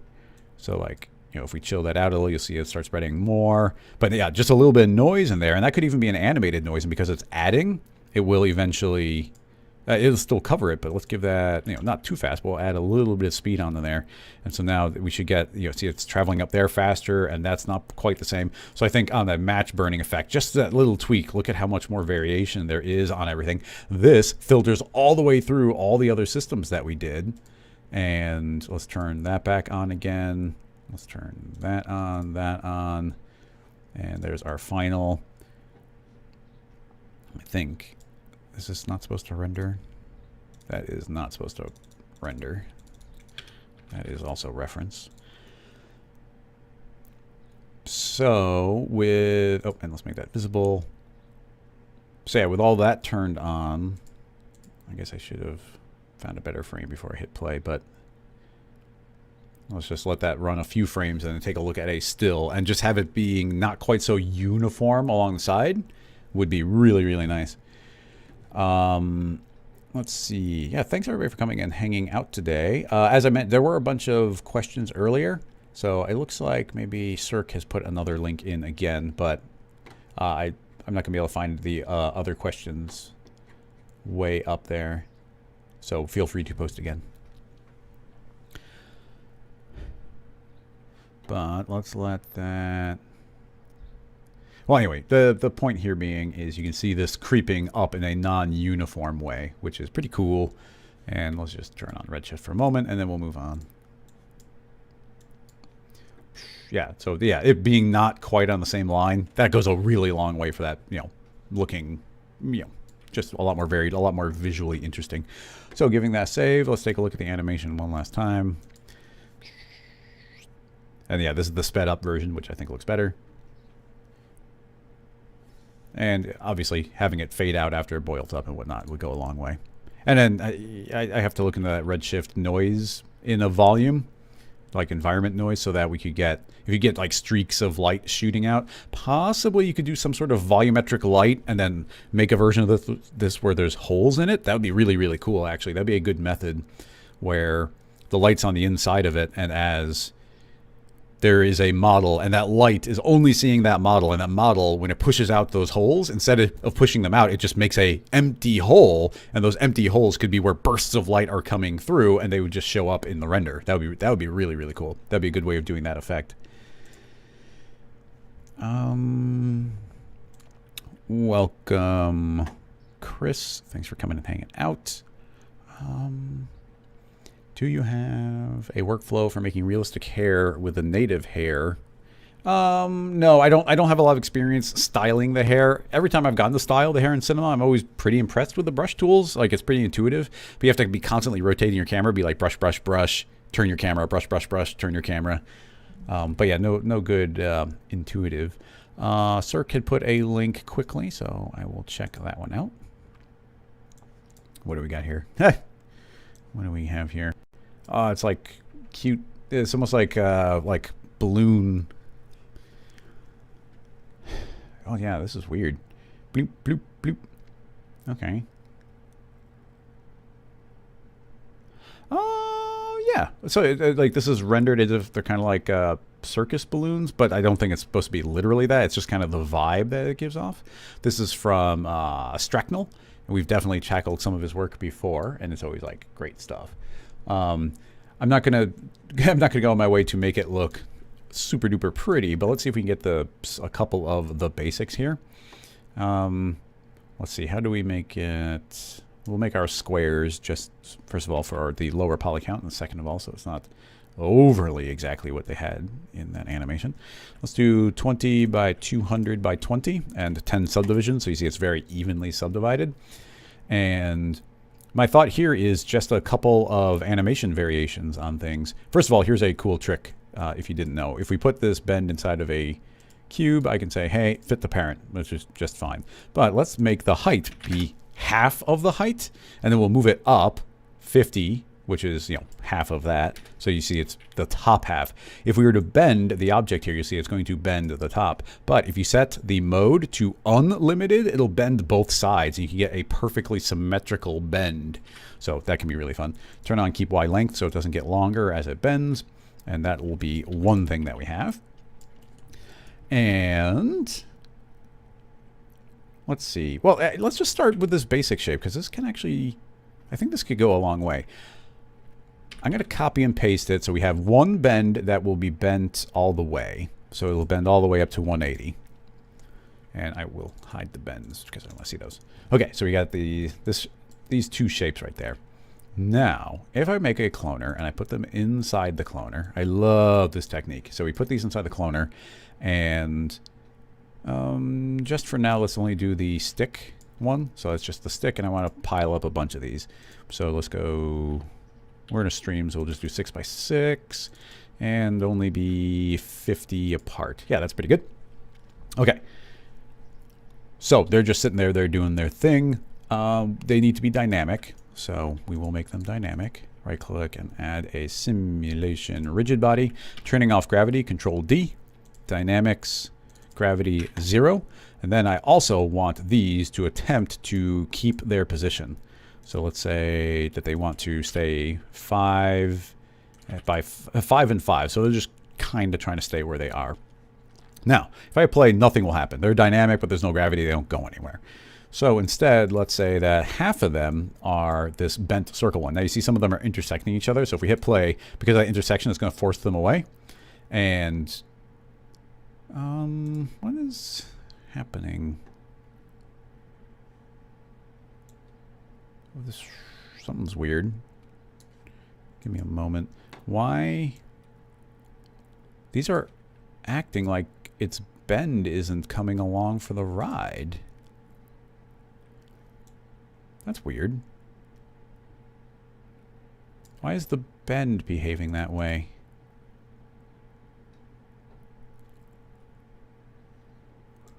It's acting as if a bend is applying multiple times. Okay, well, here's my thought. Let's put that into a connect object. When in doubt, put a connect, and let's put the dynamics on the connect object. And that fixes it, of course. I'm not entirely sure what's happening there, but it seemed like it was moving the object and not the bend. So as the object moved through the bend, it was passing through and deforming it in weird ways. But when in doubt, put into a connect object, and it always fixes it. So we need two identical hierarchies, because what we're going to do is, I shouldn't be making changes at make changes at the time of 0. Anyway, in the cloner, I would like to blend between these two. So you'll see that we're starting out with a perfectly straight one, and it's going step by step and step by step all the way to a 180 curved one, which is cool. That's that's what we're intending. That only works. Blend only works if you have identical hierarchies, and the hierarchies can only blend parameters that essentially have a slider. I mean, not literally like we could blend these, but it has to be numbers that are blendable. A lot of things can't blend. Anyway, so we've got this variation where there's a couple of different shapes going around. I think we should spin these around randomly, but to keep them in their square shape in the beginning, I'll do this. I want to spin each one randomly based on, well, let's not do random. We can just do a sequence. So I will add a formula. Here's a, Well, here's my favorite formula. I've mentioned it before, that if you're going to memorize one formula, it should be this one. I want these to spin on H. So I'm going to say 90 degrees. So the formula is a modulo. So you just type in the word mod, bracket, ID, semicolon, 4, bracket. And I used to, and I'm not even sure if they may have changed, but I was always like, is it a colon? Is it a semicolon? What type of bracket is it? Just don't hit any modifiers. Like, you don't have to hold shift. Just type in those. But what this is now saying is, it's saying, well, this is, ID means, index 0, 1, 2, 3, 4, 5. And it's going to go all the way through. But now we're saying modulo 4, which essentially is saying 0, 1, 2, 3, 0, 1, 2, 3. Every time we get up to 4, the 4 resets back down to the first number. So that's what modulo does. So that now is spinning each one 90 degrees more than the one before. So that's all that's doing. So currently we're blending between those shapes, but this can get way more interesting if I say there's a plane effector, and the plane effector is going to override, I don't want to change the position, but what I do want to do is override the modify clone. So as soon as I drag that, you're going to see that all of them are going to turn into the circle. If I put it really low, like at 1%, you see all of them are pretty much the square. So this is now controlling where they fall on that blend. It's somewhere from 0 to 100% of the blend. So this plane is now controlling that, meaning if we feed this something like a random field, this is now remapping where and when they should be these different modes. So we'll do, I wonder if this will work actually. This could be fun. We're going to need a cloud of noise to some significant degree, but we don't want it so large that they're all like uniform. And we want some animation speed. But here's where, anyway, you see they've all been remapped. So if we hit play, hopefully, yeah, you see how they are now bending in and out. They're not going to get all the way curved and all the way open because a random noise, a Perlin noise doesn't go from black to white. I mean, it has a potential to, but in general, it's like light gray to dark gray. And if we can't hit these extremes, we're not going to see them. But here's what I'm thinking. What if we crank the contrast up all the way, maximum contrast? What's the best way of doing this? I mean, a bunch of these tools do it. I'm just trying to think of the cleanest one. I mean, let's use a clamp because we don't do that one too often. Let's say let's say from 50 to 50.1. So now it's essentially there's just that's kind of the opposite of what I want. Yeah, let's not do that way. There's a bunch of different ways, but essentially let's just make the curve. What we're looking for is this, where I can make another point and another point, and now pretty much we're saying it's white or it's black. Now I'm going to reset this to just be reset, so I can pull this point over until it's pretty much in the, whoa, it's really snappy. Why is it snapping? Huh, it's snapping to units of 0.1. That's strange. Why would it do that? What? It's never done that to me before. It'd be cool. I mean, if there's a way that it does that, that's neat. But why is it... Do you see how I'm snapping to the grid? Why is it doing that?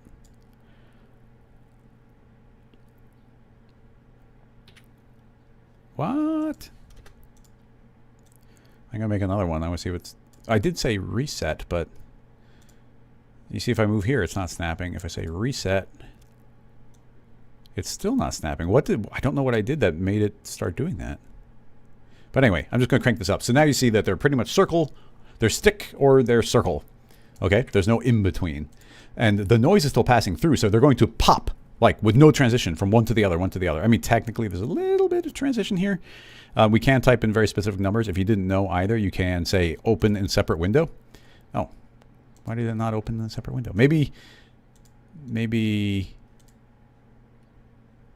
the ones inside of fields can't. Usually you could open the separate window, but you see this is not showing anything.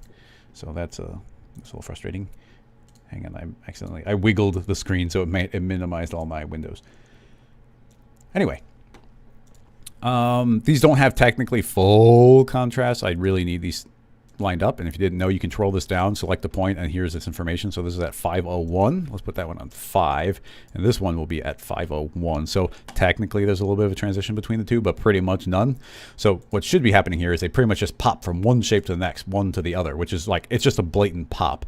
But I did this intentionally because I think now that we've got those popping between the colors, we can introduce a delay, and the delay is now a post effect on there, and now you see they're transitioning. This is a really, really fun technique, because what I'm saying here is, like, this is saying it's 0, it's 1, it's 0, it's 1, but then, so that means it's full power, but then by introducing this delay, that is now smoothing between the extreme values of a 0 and 1. So this was a way of making a noise go to full black and white, but not only that, because it's popping from black to white, from 0 to 1, this delay is just set to smooth, which means instead of it bending a little bit in and then a little bit out, and then one's going really slowly and one's going really fast, they're all moving the exact same speed now, because it is just 50%, and it's going to take that long to blend from one shape to the other. So it's a really good technique for a very specific type of animation that you might want.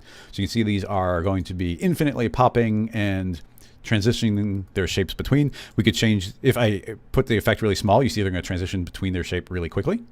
And if we make it really big, it's going to take a long time for them to transition. In fact, you see they won't even necessarily transition all the way down until they flip from a 0 to a 1. And before it gets to 1, it transitions back to 0. So you got to find your happy in between there. But those will be bouncing back and forth between them. There's also linear, which is similar. I mean, there's some sort of difference. I think one eases in and eases out, and the other is a constant motion. So that one looks a little bit mechanical, and the smooth will ease in and ease out, so they look a little smoother. And of course, you got your spring, but the spring can't. These can't overshoot because they're blending. You can't overshoot a blend, so there will be some springiness to them, but they won't overshoot. So it's gonna be. You can see the C shapes are like clamp, clamp, clamp, clamp. So they can't overshoot. So spring's not a great option there. So in this case, I think the smoothing is our best option. Now, these have a lot of follow position. So let's go easy on those. And actually, let's do no follow rotation. They can do their own thing rotation-wise. And I just want to see these like smack each other around. Yeah, as soon as we got rid of all that follow, you can see they start moving around a lot more. And they're just starting to go a little bit nuts. It might be a good idea to add a little bit of damping. I mean, even 55 is a pretty small number. Yeah, you can see that it'll drain the energy out when it gets a big old smack, and that they can go around and do their motion. Something to keep in mind is if they do get smacked, there's a chance that it's going to get smacked and then kind of fly through that random noise. And that random noise, they'll suddenly transform from one shape to another, to another, to another really quickly.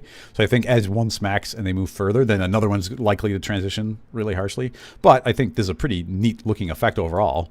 And what's really cool here is we've got no keyframes. We just have two different states. We've got one state where they're fully bent, one where they're straight. And then now we get all this motion from it because we're getting these really cool snaps in between. Bump, bump, bump, bump, bump, bump. Changes the view, turn on a little SSAO. Boing, boing, boing, boing.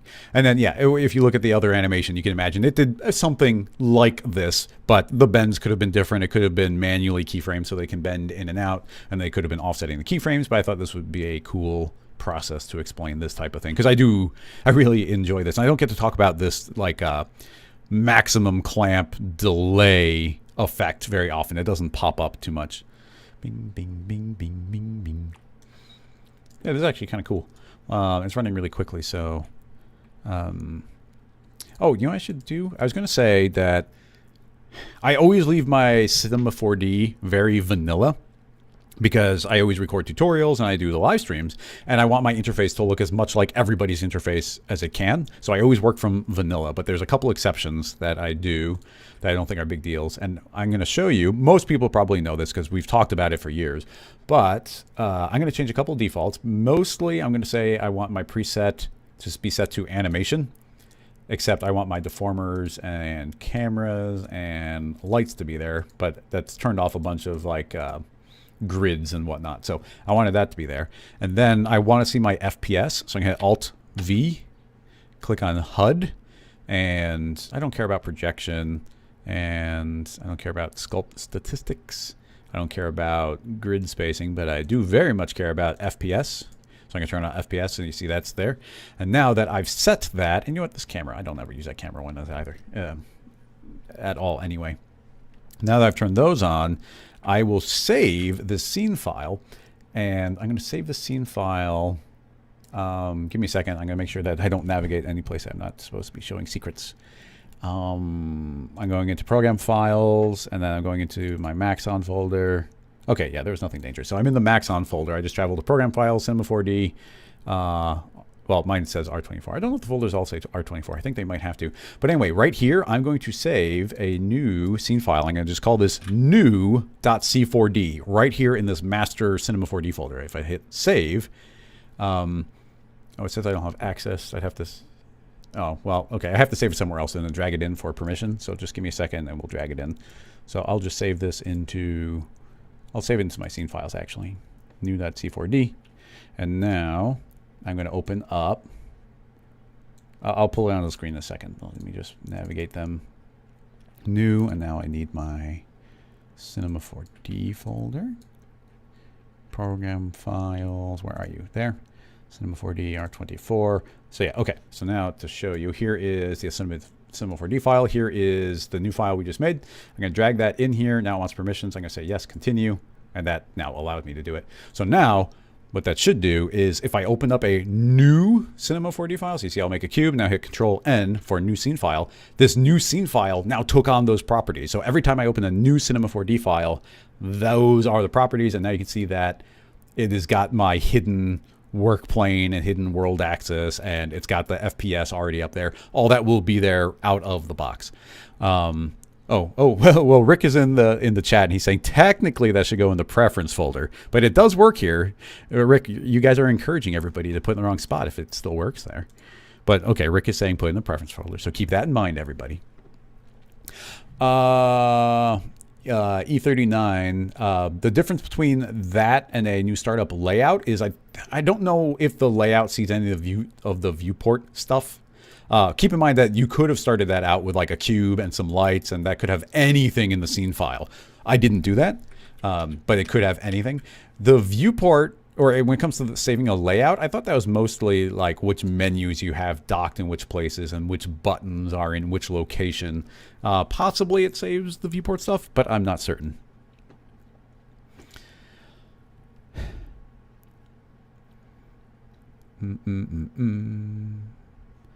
Anyway.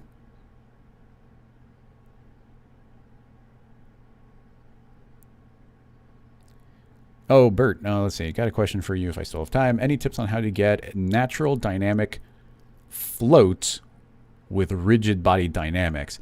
Dynamic float. Bert, do you know? I know that you're like 30 seconds behind on YouTube. When you say dynamic float, do you mean in water or through the air?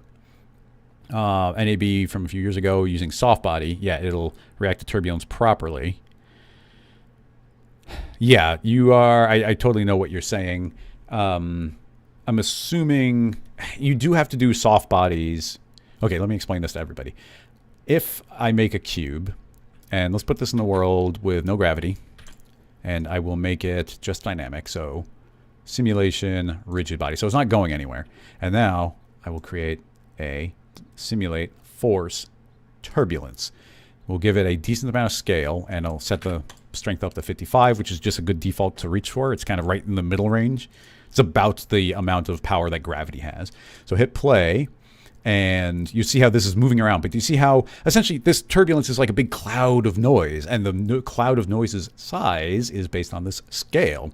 But you see that this is moving around very mechanically. You see it's just staying perfectly... It's not rotating. And the reason it's not rotating is that this is applying the dynamic force to the overall object, specifically its axis, or maybe it's the center of mass. I'm not sure which. So that isn't giving you any rotation. However, if I change this cube to instead be a soft body, then now all these forces are applied on each individual point. So if I hit play, now you'll see that this cube actually looks like it's rotating around in the air. So it's a very different effect. Of course, now it's a soft body. So you can do a lot of things where we give it like a lot of structure, and we can put like tons of damping like 99, 99, damping 99, and then we give it tons of stiffness. You gotta be careful about going too high on certain numbers, but for the most part, if I were to, oh yeah, I forgot the floor hides from there. I'll have to fix that, but I do want to, oh, the floor shows up as an environment, yeah, an environment object. So if we turn gravity back on again, and we make this floor dynamic, if I hit play, that should still fall. And it should be pretty dang stiff. You see that it still behaved like a cube. There's potential for a little bit of deformation. Let's see if we can catch a couple of frames of it. Frame. Boom. Yeah, you see, okay, right there. You see there's a little bit of deformation. Now, you're asking, let's see if you did reply. 0 in the air. Yeah. So, Jaspal, I know that you keep on asking about an Us by Night something. Presumably that is a presentation that they gave. If you have a specific link, try and join the Twitch chat for putting the link in, because I don't want to go Googling for something that I don't know exactly what I'm looking for. Or potentially you could message it in Slack, but I want it to be in the live chats, not the Slack chat. But anyway, yeah, this cube it technically can get bent a little bit. Let's see if this works. I mean, one thing that you could potentially do is let's hide that original cube. And now I've got the secondary one. And you'd have to ignore those little inconsistencies. But I'm pretty sure you can just add I could, in this case, add a rigging tag. There it is. Rigging. And I want a constraint tag. So I want to transform. They changed PSR to transform. And transform, I want to lock to the position and rotation of this cube. And there might be a frame of lag on it, but you can see that that is moving now. And this won't deform. It's just going to move.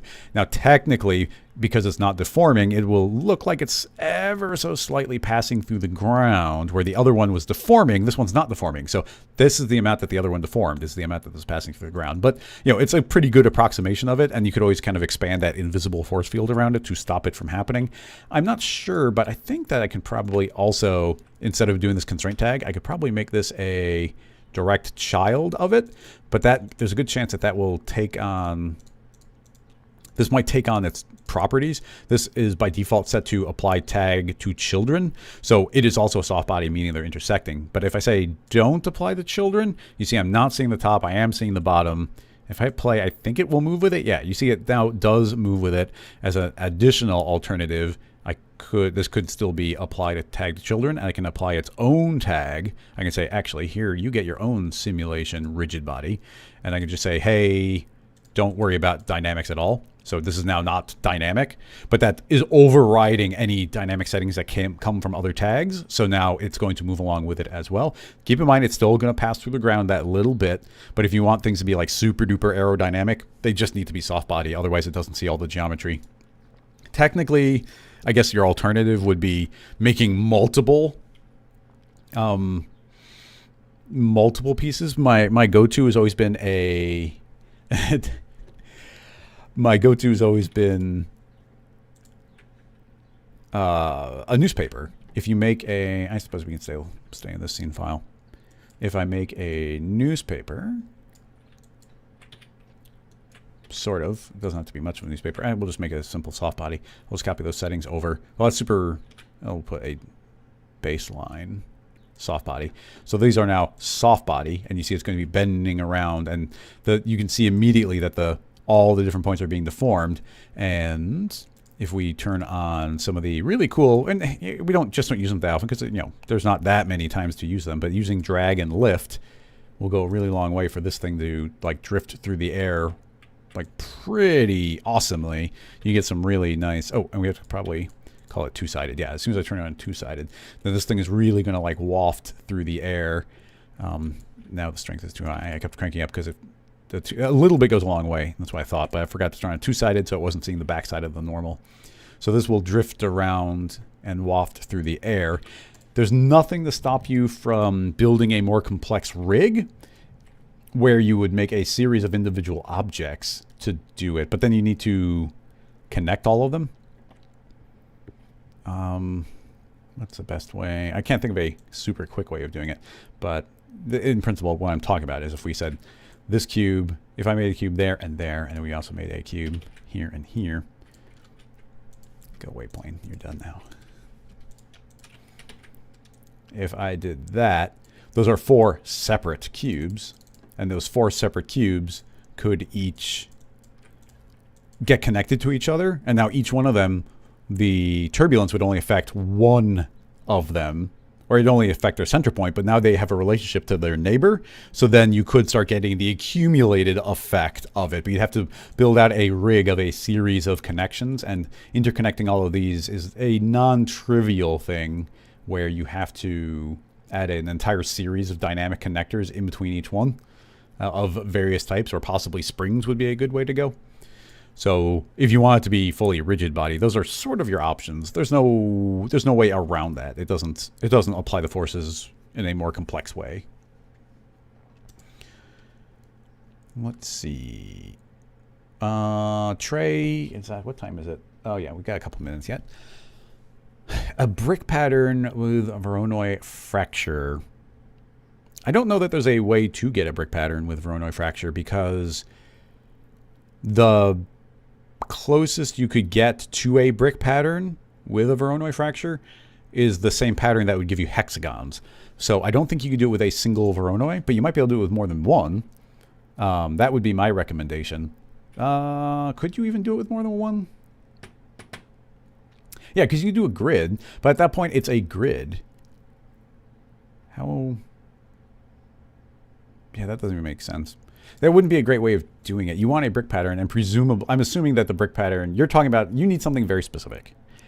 And everything I'm going to bring up is going to be a workaround, because essentially you can't. There is no way to get a brick pattern out of this setup. So everything that I do is going to be a modification that is a workaround.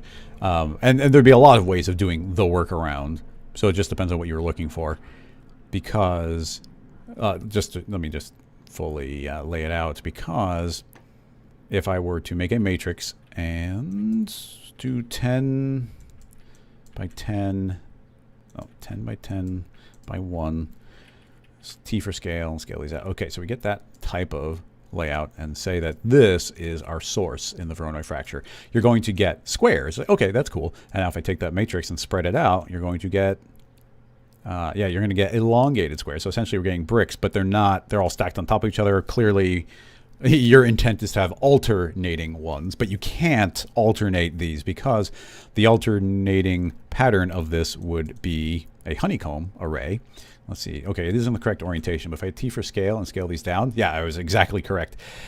This is the brick pattern that we're looking for, but it creates a hexagon pattern, because Voronoi doesn't subdivide by linear, like by being on the X, Y, and Z axis. It just goes by what is the closest object. And if we just look at the pattern that emerges from here, like what is technically happening with a Voronoi subdivision is it is saying like, okay, what are the things that are closest to me? So it's like, oh, that is closest, that is closest, that is closest, and it's connecting all those. And then it's taking the halfway point.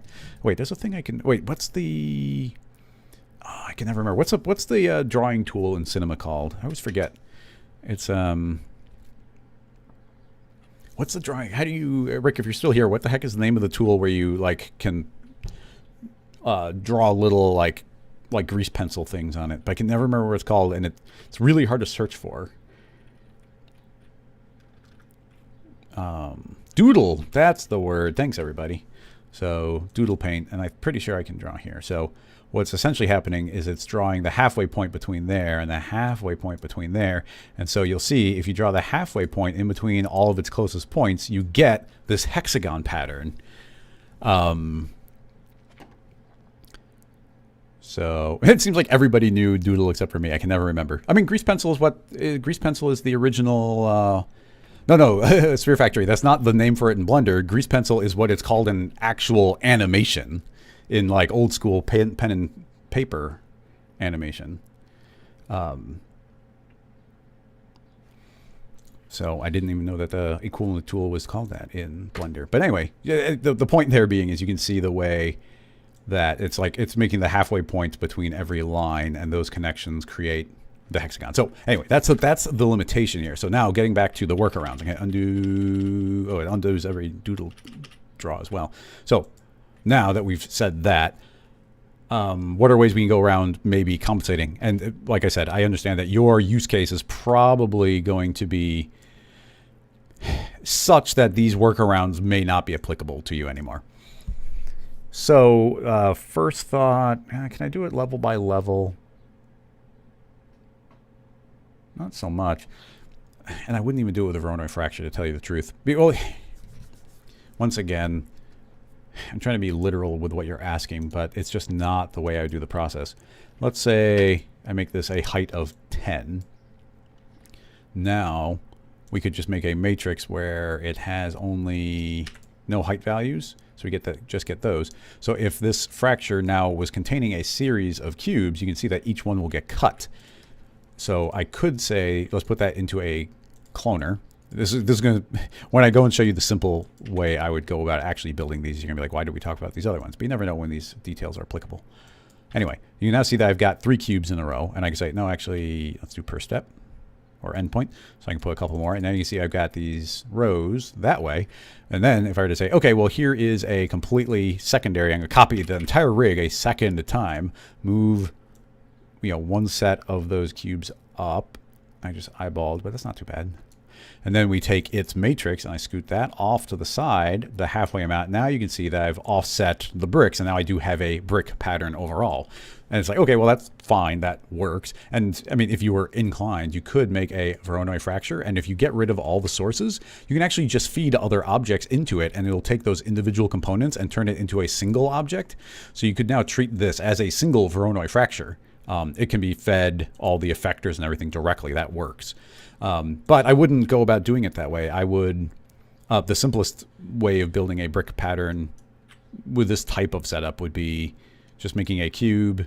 I'm going to just eyeball this, but let's just make a single small-ish brick, put it into a cloner, give ourselves some height, no depth. No depth. Hello. And good, click, click, click. Oh, endpoint, always endpoint. So I can make as many of these as I want. And then, ring. Okay, there we go. And then I'll take a null and I'll say, hey, actually alternate every other one. And now if we just increase the count here, as long as I do an odd number, then you can see I can actually create a brick pattern pretty much right away, just by alternating between null, brick, and now we get every other one applying.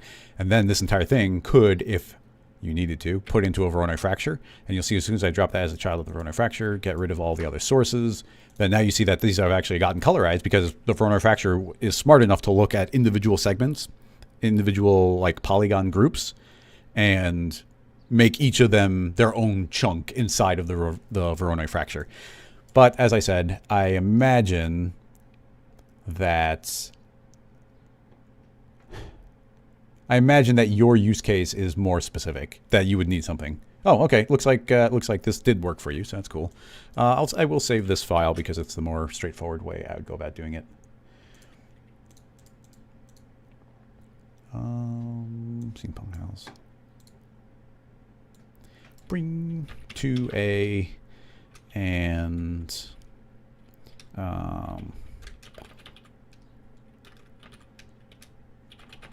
simple bricks. Cool. Vespa, I think you see you made your way over to Twitch, so I will click your link. We're running out of time here, but I want to see what you got. If this is what I think it is, but it might not be. Simon does crazy stuff. Wow, look at those. So since the entire thing is this effect, I imagine this is what you're talking about.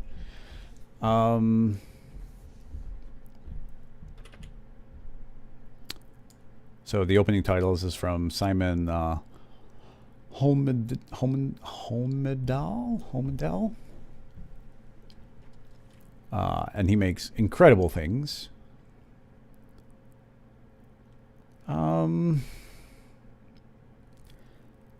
It's very fractal,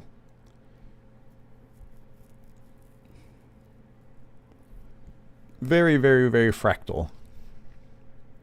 How... I think there's a lot of...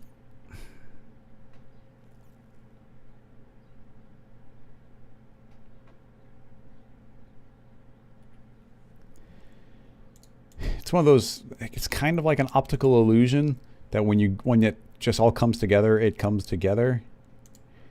But it makes it really hard to know exactly what's going on here.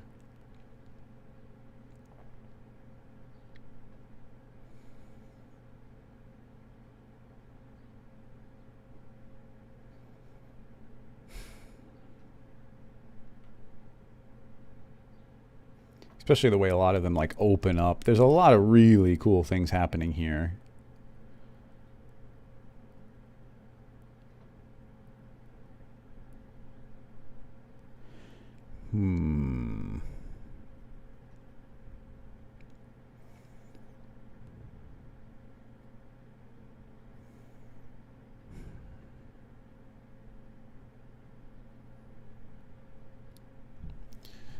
Jaspel is saying it's from process. So, yeah, that sounds like, I don't know what process is, but that sounds like some sort of mathematical fractal generator is what my guess will be what that is.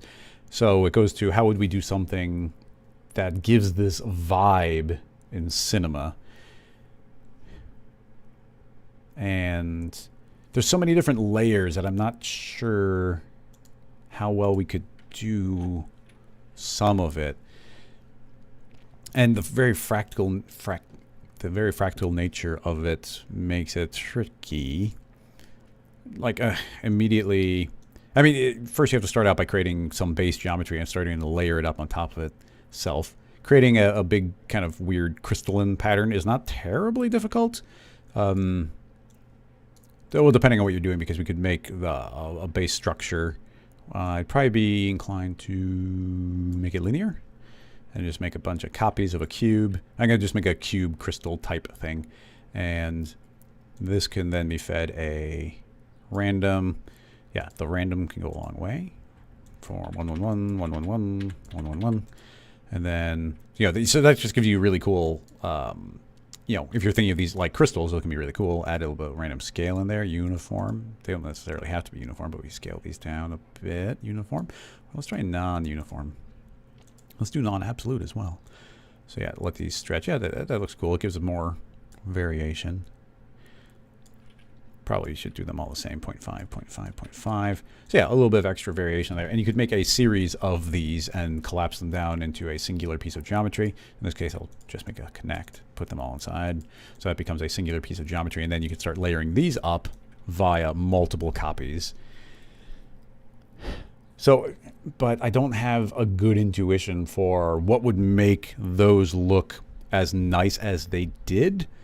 I mean, first of all, it will hide the patterns better if we do give these rotations. So I could say 90, 90, 90, and it's, you know, kind of a different type of crystalline structure. But my main thought being, this is pivoting from this bottom point. If this entire thing went into another cloner, let's call this one a radial. Yeah, so there's a radial of 4. If we could do this with effectors, but let's see, which one would it be? Yeah, so something like that, you know, imagine you start layering up a lot of stuff like this. And then as these cubes kind of just intersect each other, it just kind of feels like they disappear. But you'd have to start layering this on top of itself, on top of itself, on top of itself. A little bit of variation goes a really, really long way. And how fractally could we make something like this? That's a question. So, well, and like I said, variation-wise, if I were to create a random effector there, do a little bit of, that's positional randomness, probably don't need that, but scale, not much even, let's say 0.2,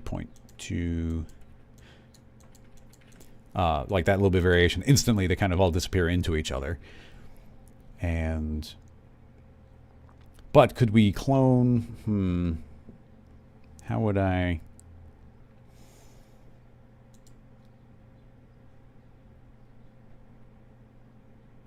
I want to make some sort of fractal structure. I'm trying to think of a simple way to do it. I might do it with hair. Hair's not the easiest thing to make lots of layers.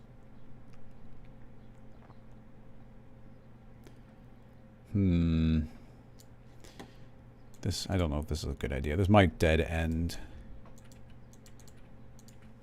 Height of 1,000 maybe? That's still pretty short compared to this huge structure that we've got. And I'll just aim this upward. So that's a single helix. Let's just see what happens. I will add a hair object. So we're creating hairs. The hairs will be 1,000 long. It is on a spline vertex. Its growth is based on random, regrow. There, now they're all in random orientations. There are 28 of them. That seems reasonable-ish. Let's do... Oh, that's interesting. Why are we stuck on a count of 28?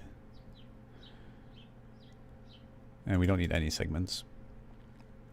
I'm not sure why we're stuck on that, but let's just leave it as it is. 5,000 long. Okay, so something kind of like that. And then if I tell this to generate not hairs, but splines, can I then make another hair? Whoa. Oh, yeah. I should also tell these hairs to generate as guides. Can I tell this hair to grow off of this hair? Regrow. Yeah, it seems like I was able to, but can I make more? Yeah, why am I stuck to... Is it per segment? Let me add a couple segments. 5 segments as guides. Hair. Crank that up. Yeah, okay, it looks like it's 1 per point. So if I regrow, now we've got a bunch of... Now you see, the point being is I was trying to get something where it's like it's spread and spread and spread. So now we've got a series of splines. Perhaps, I don't know if this will work. I do not know. But if I make a connect, feed these all into the connect, that should hopefully be treated as a spline. I can almost guarantee it's not going to be, but you can hope, can't you? Let's say object and clone onto that. A count of 1. And yeah, you see it's not actually creating any clones because it's not being acknowledged as a spline, but we can force it to be a spline if we put it into a spline mask. So I've mentioned that before, but yeah, now it's actually acknowledged as a spline. So every single one of those is acknowledging another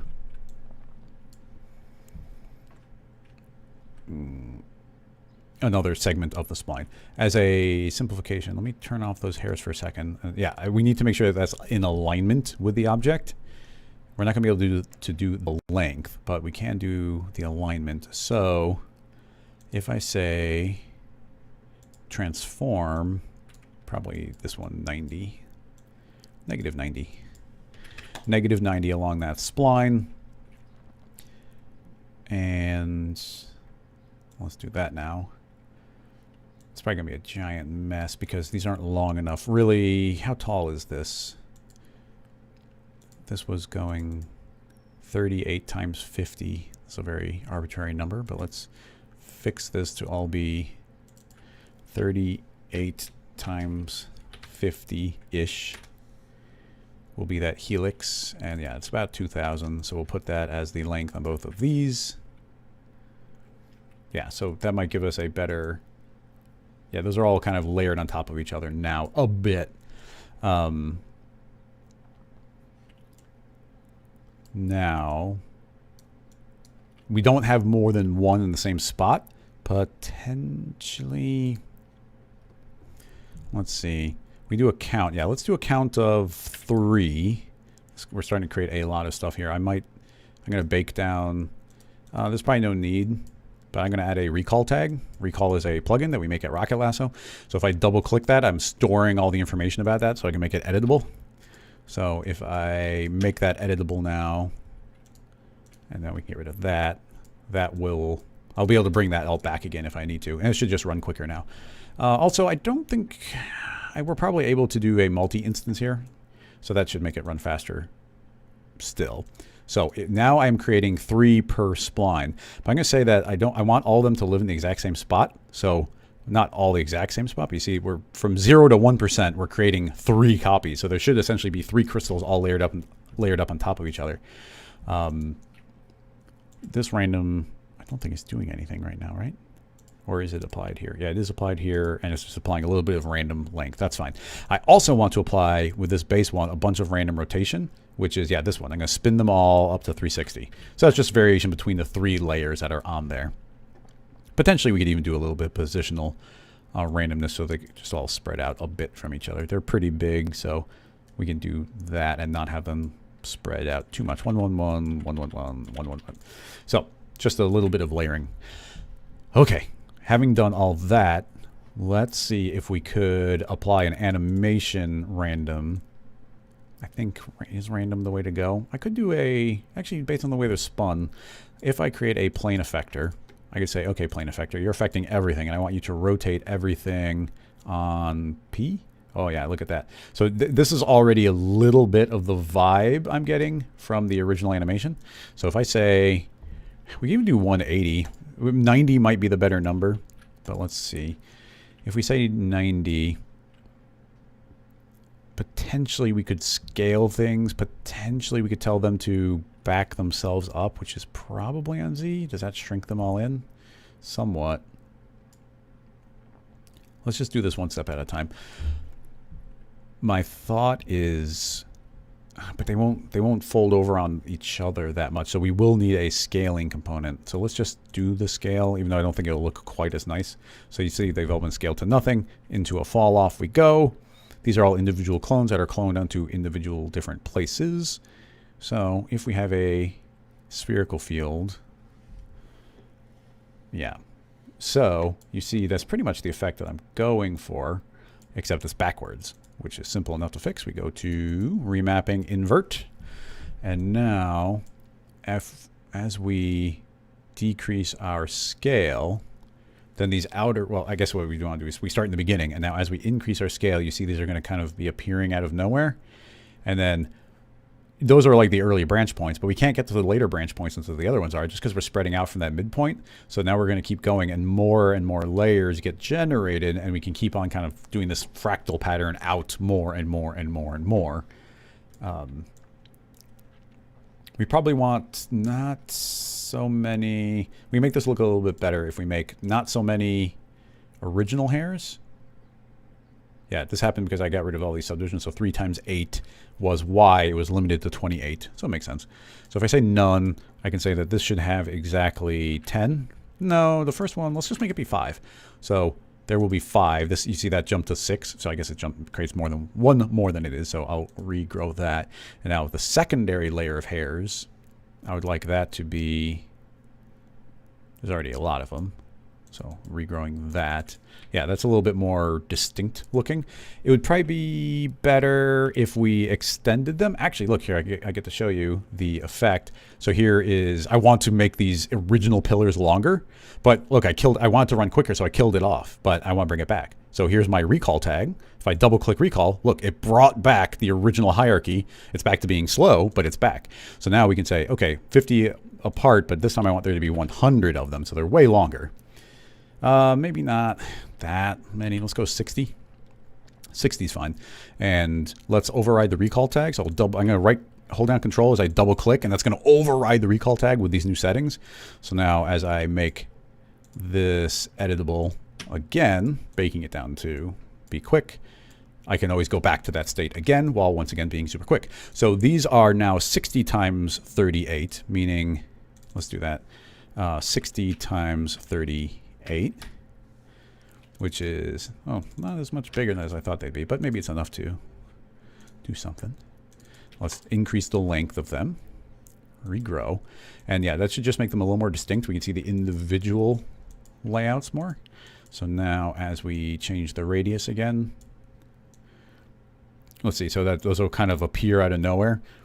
And because of the way we built it, I made 3 copies on each line. So you see that as this scales up, that those 3 all find each other and kind of merge in. So that's a lot of why I did this process, so that we can get more than one.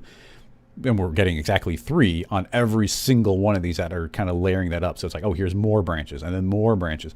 And as these branches pinch in, they pinch in before the spherical fall off gets to them. So then that next, as it spreads out, the next layer will grow from the previous one. So honestly, this worked better than I thought we would. And we could keep on layering up more and more and more layers of them as we go. This is just them scaling in. There's a lot of, I also added in this rotation. This is all controlled just via this fall off. So we could say, hey, don't worry about the rotation. And now the spherical field will just be scaling them in. Of course, there's still 3. And a lot of what made that look cool was them rotating in. But yeah, now they can each scale in. As I said, the scaling has its own limitations, but hey, that is what it is.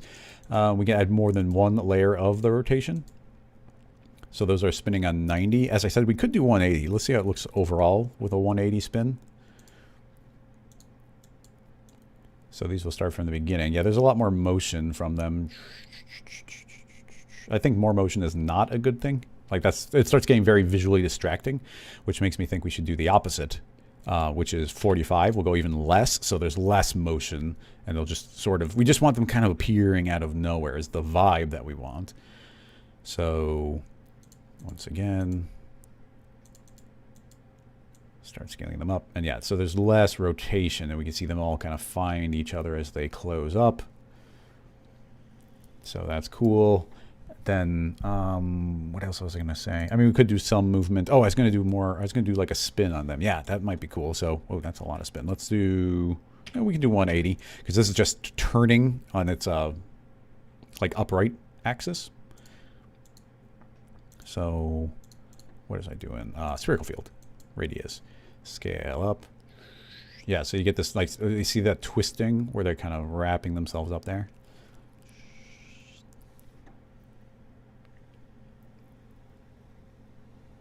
Yeah, that's not terrible. So if we were to start laying out a series of these, or, I built that original fractal tree. You see this original fractal kind of tree. I mean, it's not real fractal. It's just a series of branches. But we could continue layering out more and more and more of those. And as long as they are all the proper length, I mean, look how easy it would be to add in another hair. This one is referencing the previous one. Regrow again. And now you see we get, and actually we probably have a lot. No, maybe we don't have more. How many? Oh, yeah, I didn't add the segments in. So if I want each of these to have 3, I can say 3. And now this can get a higher number, hit regrow. And now you see there's more there. And they'll keep on growing more and more and more out. And that should automatically have updated the entire rig. So now we go back here and there'll be even more layers as we slowly spread out from that original center point. And yeah, this stuff just kind of comes out of nowhere. So this might have nothing to do with the way that Simon made his, but you can, I feel like we're getting surprisingly close to the vibe of it, where it's just kind of like, where are these pieces coming from? It's really hard to see where they emerged from as they move in. If we spent more time and put more layers on top of them, that could go, that could go a long way. But multiple branches all kind of reaching in and then clamping in, that's the part of this that I really like. So they can form that final branch. But yeah, that's probably going to be where I have to wrap that one up. I'll give that one a save because it actually worked quite nicely. And we'll say 3A, but I'm going to put underscore recall. I always put an underscore what plugin is in there just so people know. I hesitate to say fractal, but I can't think of a right name. Save. I'll just see if there's any follow-up on any questions. Jaspal says, okay, yeah, there's a video he has to break down what he did. So it's probably using a different piece of software. I'll check that out in my own time. Most blind. Oh, it looks like a whole conversation is going on. It was done in Houdini, blooming like a flower. Yeah. Yeah, I'm sure that there's going to be a lot of different things that we could do there. I wonder if we could, how much these hairs could be, oh, it's only the outer layer, but you can actually bend the hairs. And there's potentially other things we could do with what we did. That's just as far as we go. We can go here. Pro Tools. There's apparently a problem with the Rocket Lasso website right now, and I've got the people that did the website. I let them know that if you go to homepage, every link is dead on the homepage. So we're working on it. But yeah, that's a problem right now. Yeah, most blind in turtle mode. I don't know much about turtle mode. But yeah, turtle mode is the thing where you can do like some fractal type patterns, which would be nice because these were all very chaotic because we only have one option that's random. I mean, honestly, there's a lot of things I could have done I could have had a lot more control over the pattern that we generated here. But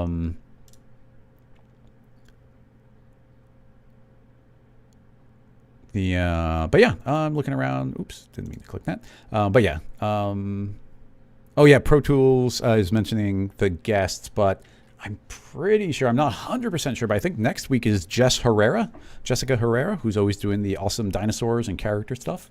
And I think that she's guest next week. But yeah, I referenced that same schedule to make sure. So let me do this just so I can make sure I pull up the correct screen. Let me just look at my calendar because that should also have it mentioned. I can say it officially. Yeah, next week is Jess will be guest. So bring your character animation and rigging questions for next week. That'll be the focus. But I do enjoy these. I do enjoy. We have to make sure to do every other week at least is no guest because it is fun just spending more time and tackling the technique and going deeper. It gets challenging when there's a guest to really get in deep and try and do a lot of exploring in a single concept. But thank you so much, everybody. As I mentioned, this is important. I have a Patreon set up. The Patreon just supports these live streams and the tutorials. Of course, all that stuff goes out into the world for free. I'm not making any money from that. And that's what I spend a ton of my time doing while we're working on plugins. As I mentioned, new plugins on the way, but we can't... if you like the stuff, if you like the streams, it's really, really appreciated if people support on Patreon. As mentioned, you get access to all these scene files, but there's also 2 bonus streams every week. I showed those gems. Those are being made during the bonus stream, so you can actually see how I'm making them. And people seem to be really enjoying those modeling bonus streams. But then those gems will also become available on Patreon when they're done. I just think they're really fun. I want to do some modeling. And I'm learning so much about like cutting gems. It's a whole world I knew nothing about. But anyway, that's going to wrap this up. Make sure to tune in next week for the guest, Jess Herrera. That's going to be cool. And I'll see everybody who's on Patreon on the bonus stream tomorrow. And otherwise, that will wrap it up. Thank you so much, everybody. And I'll see you in a week. Bye-bye.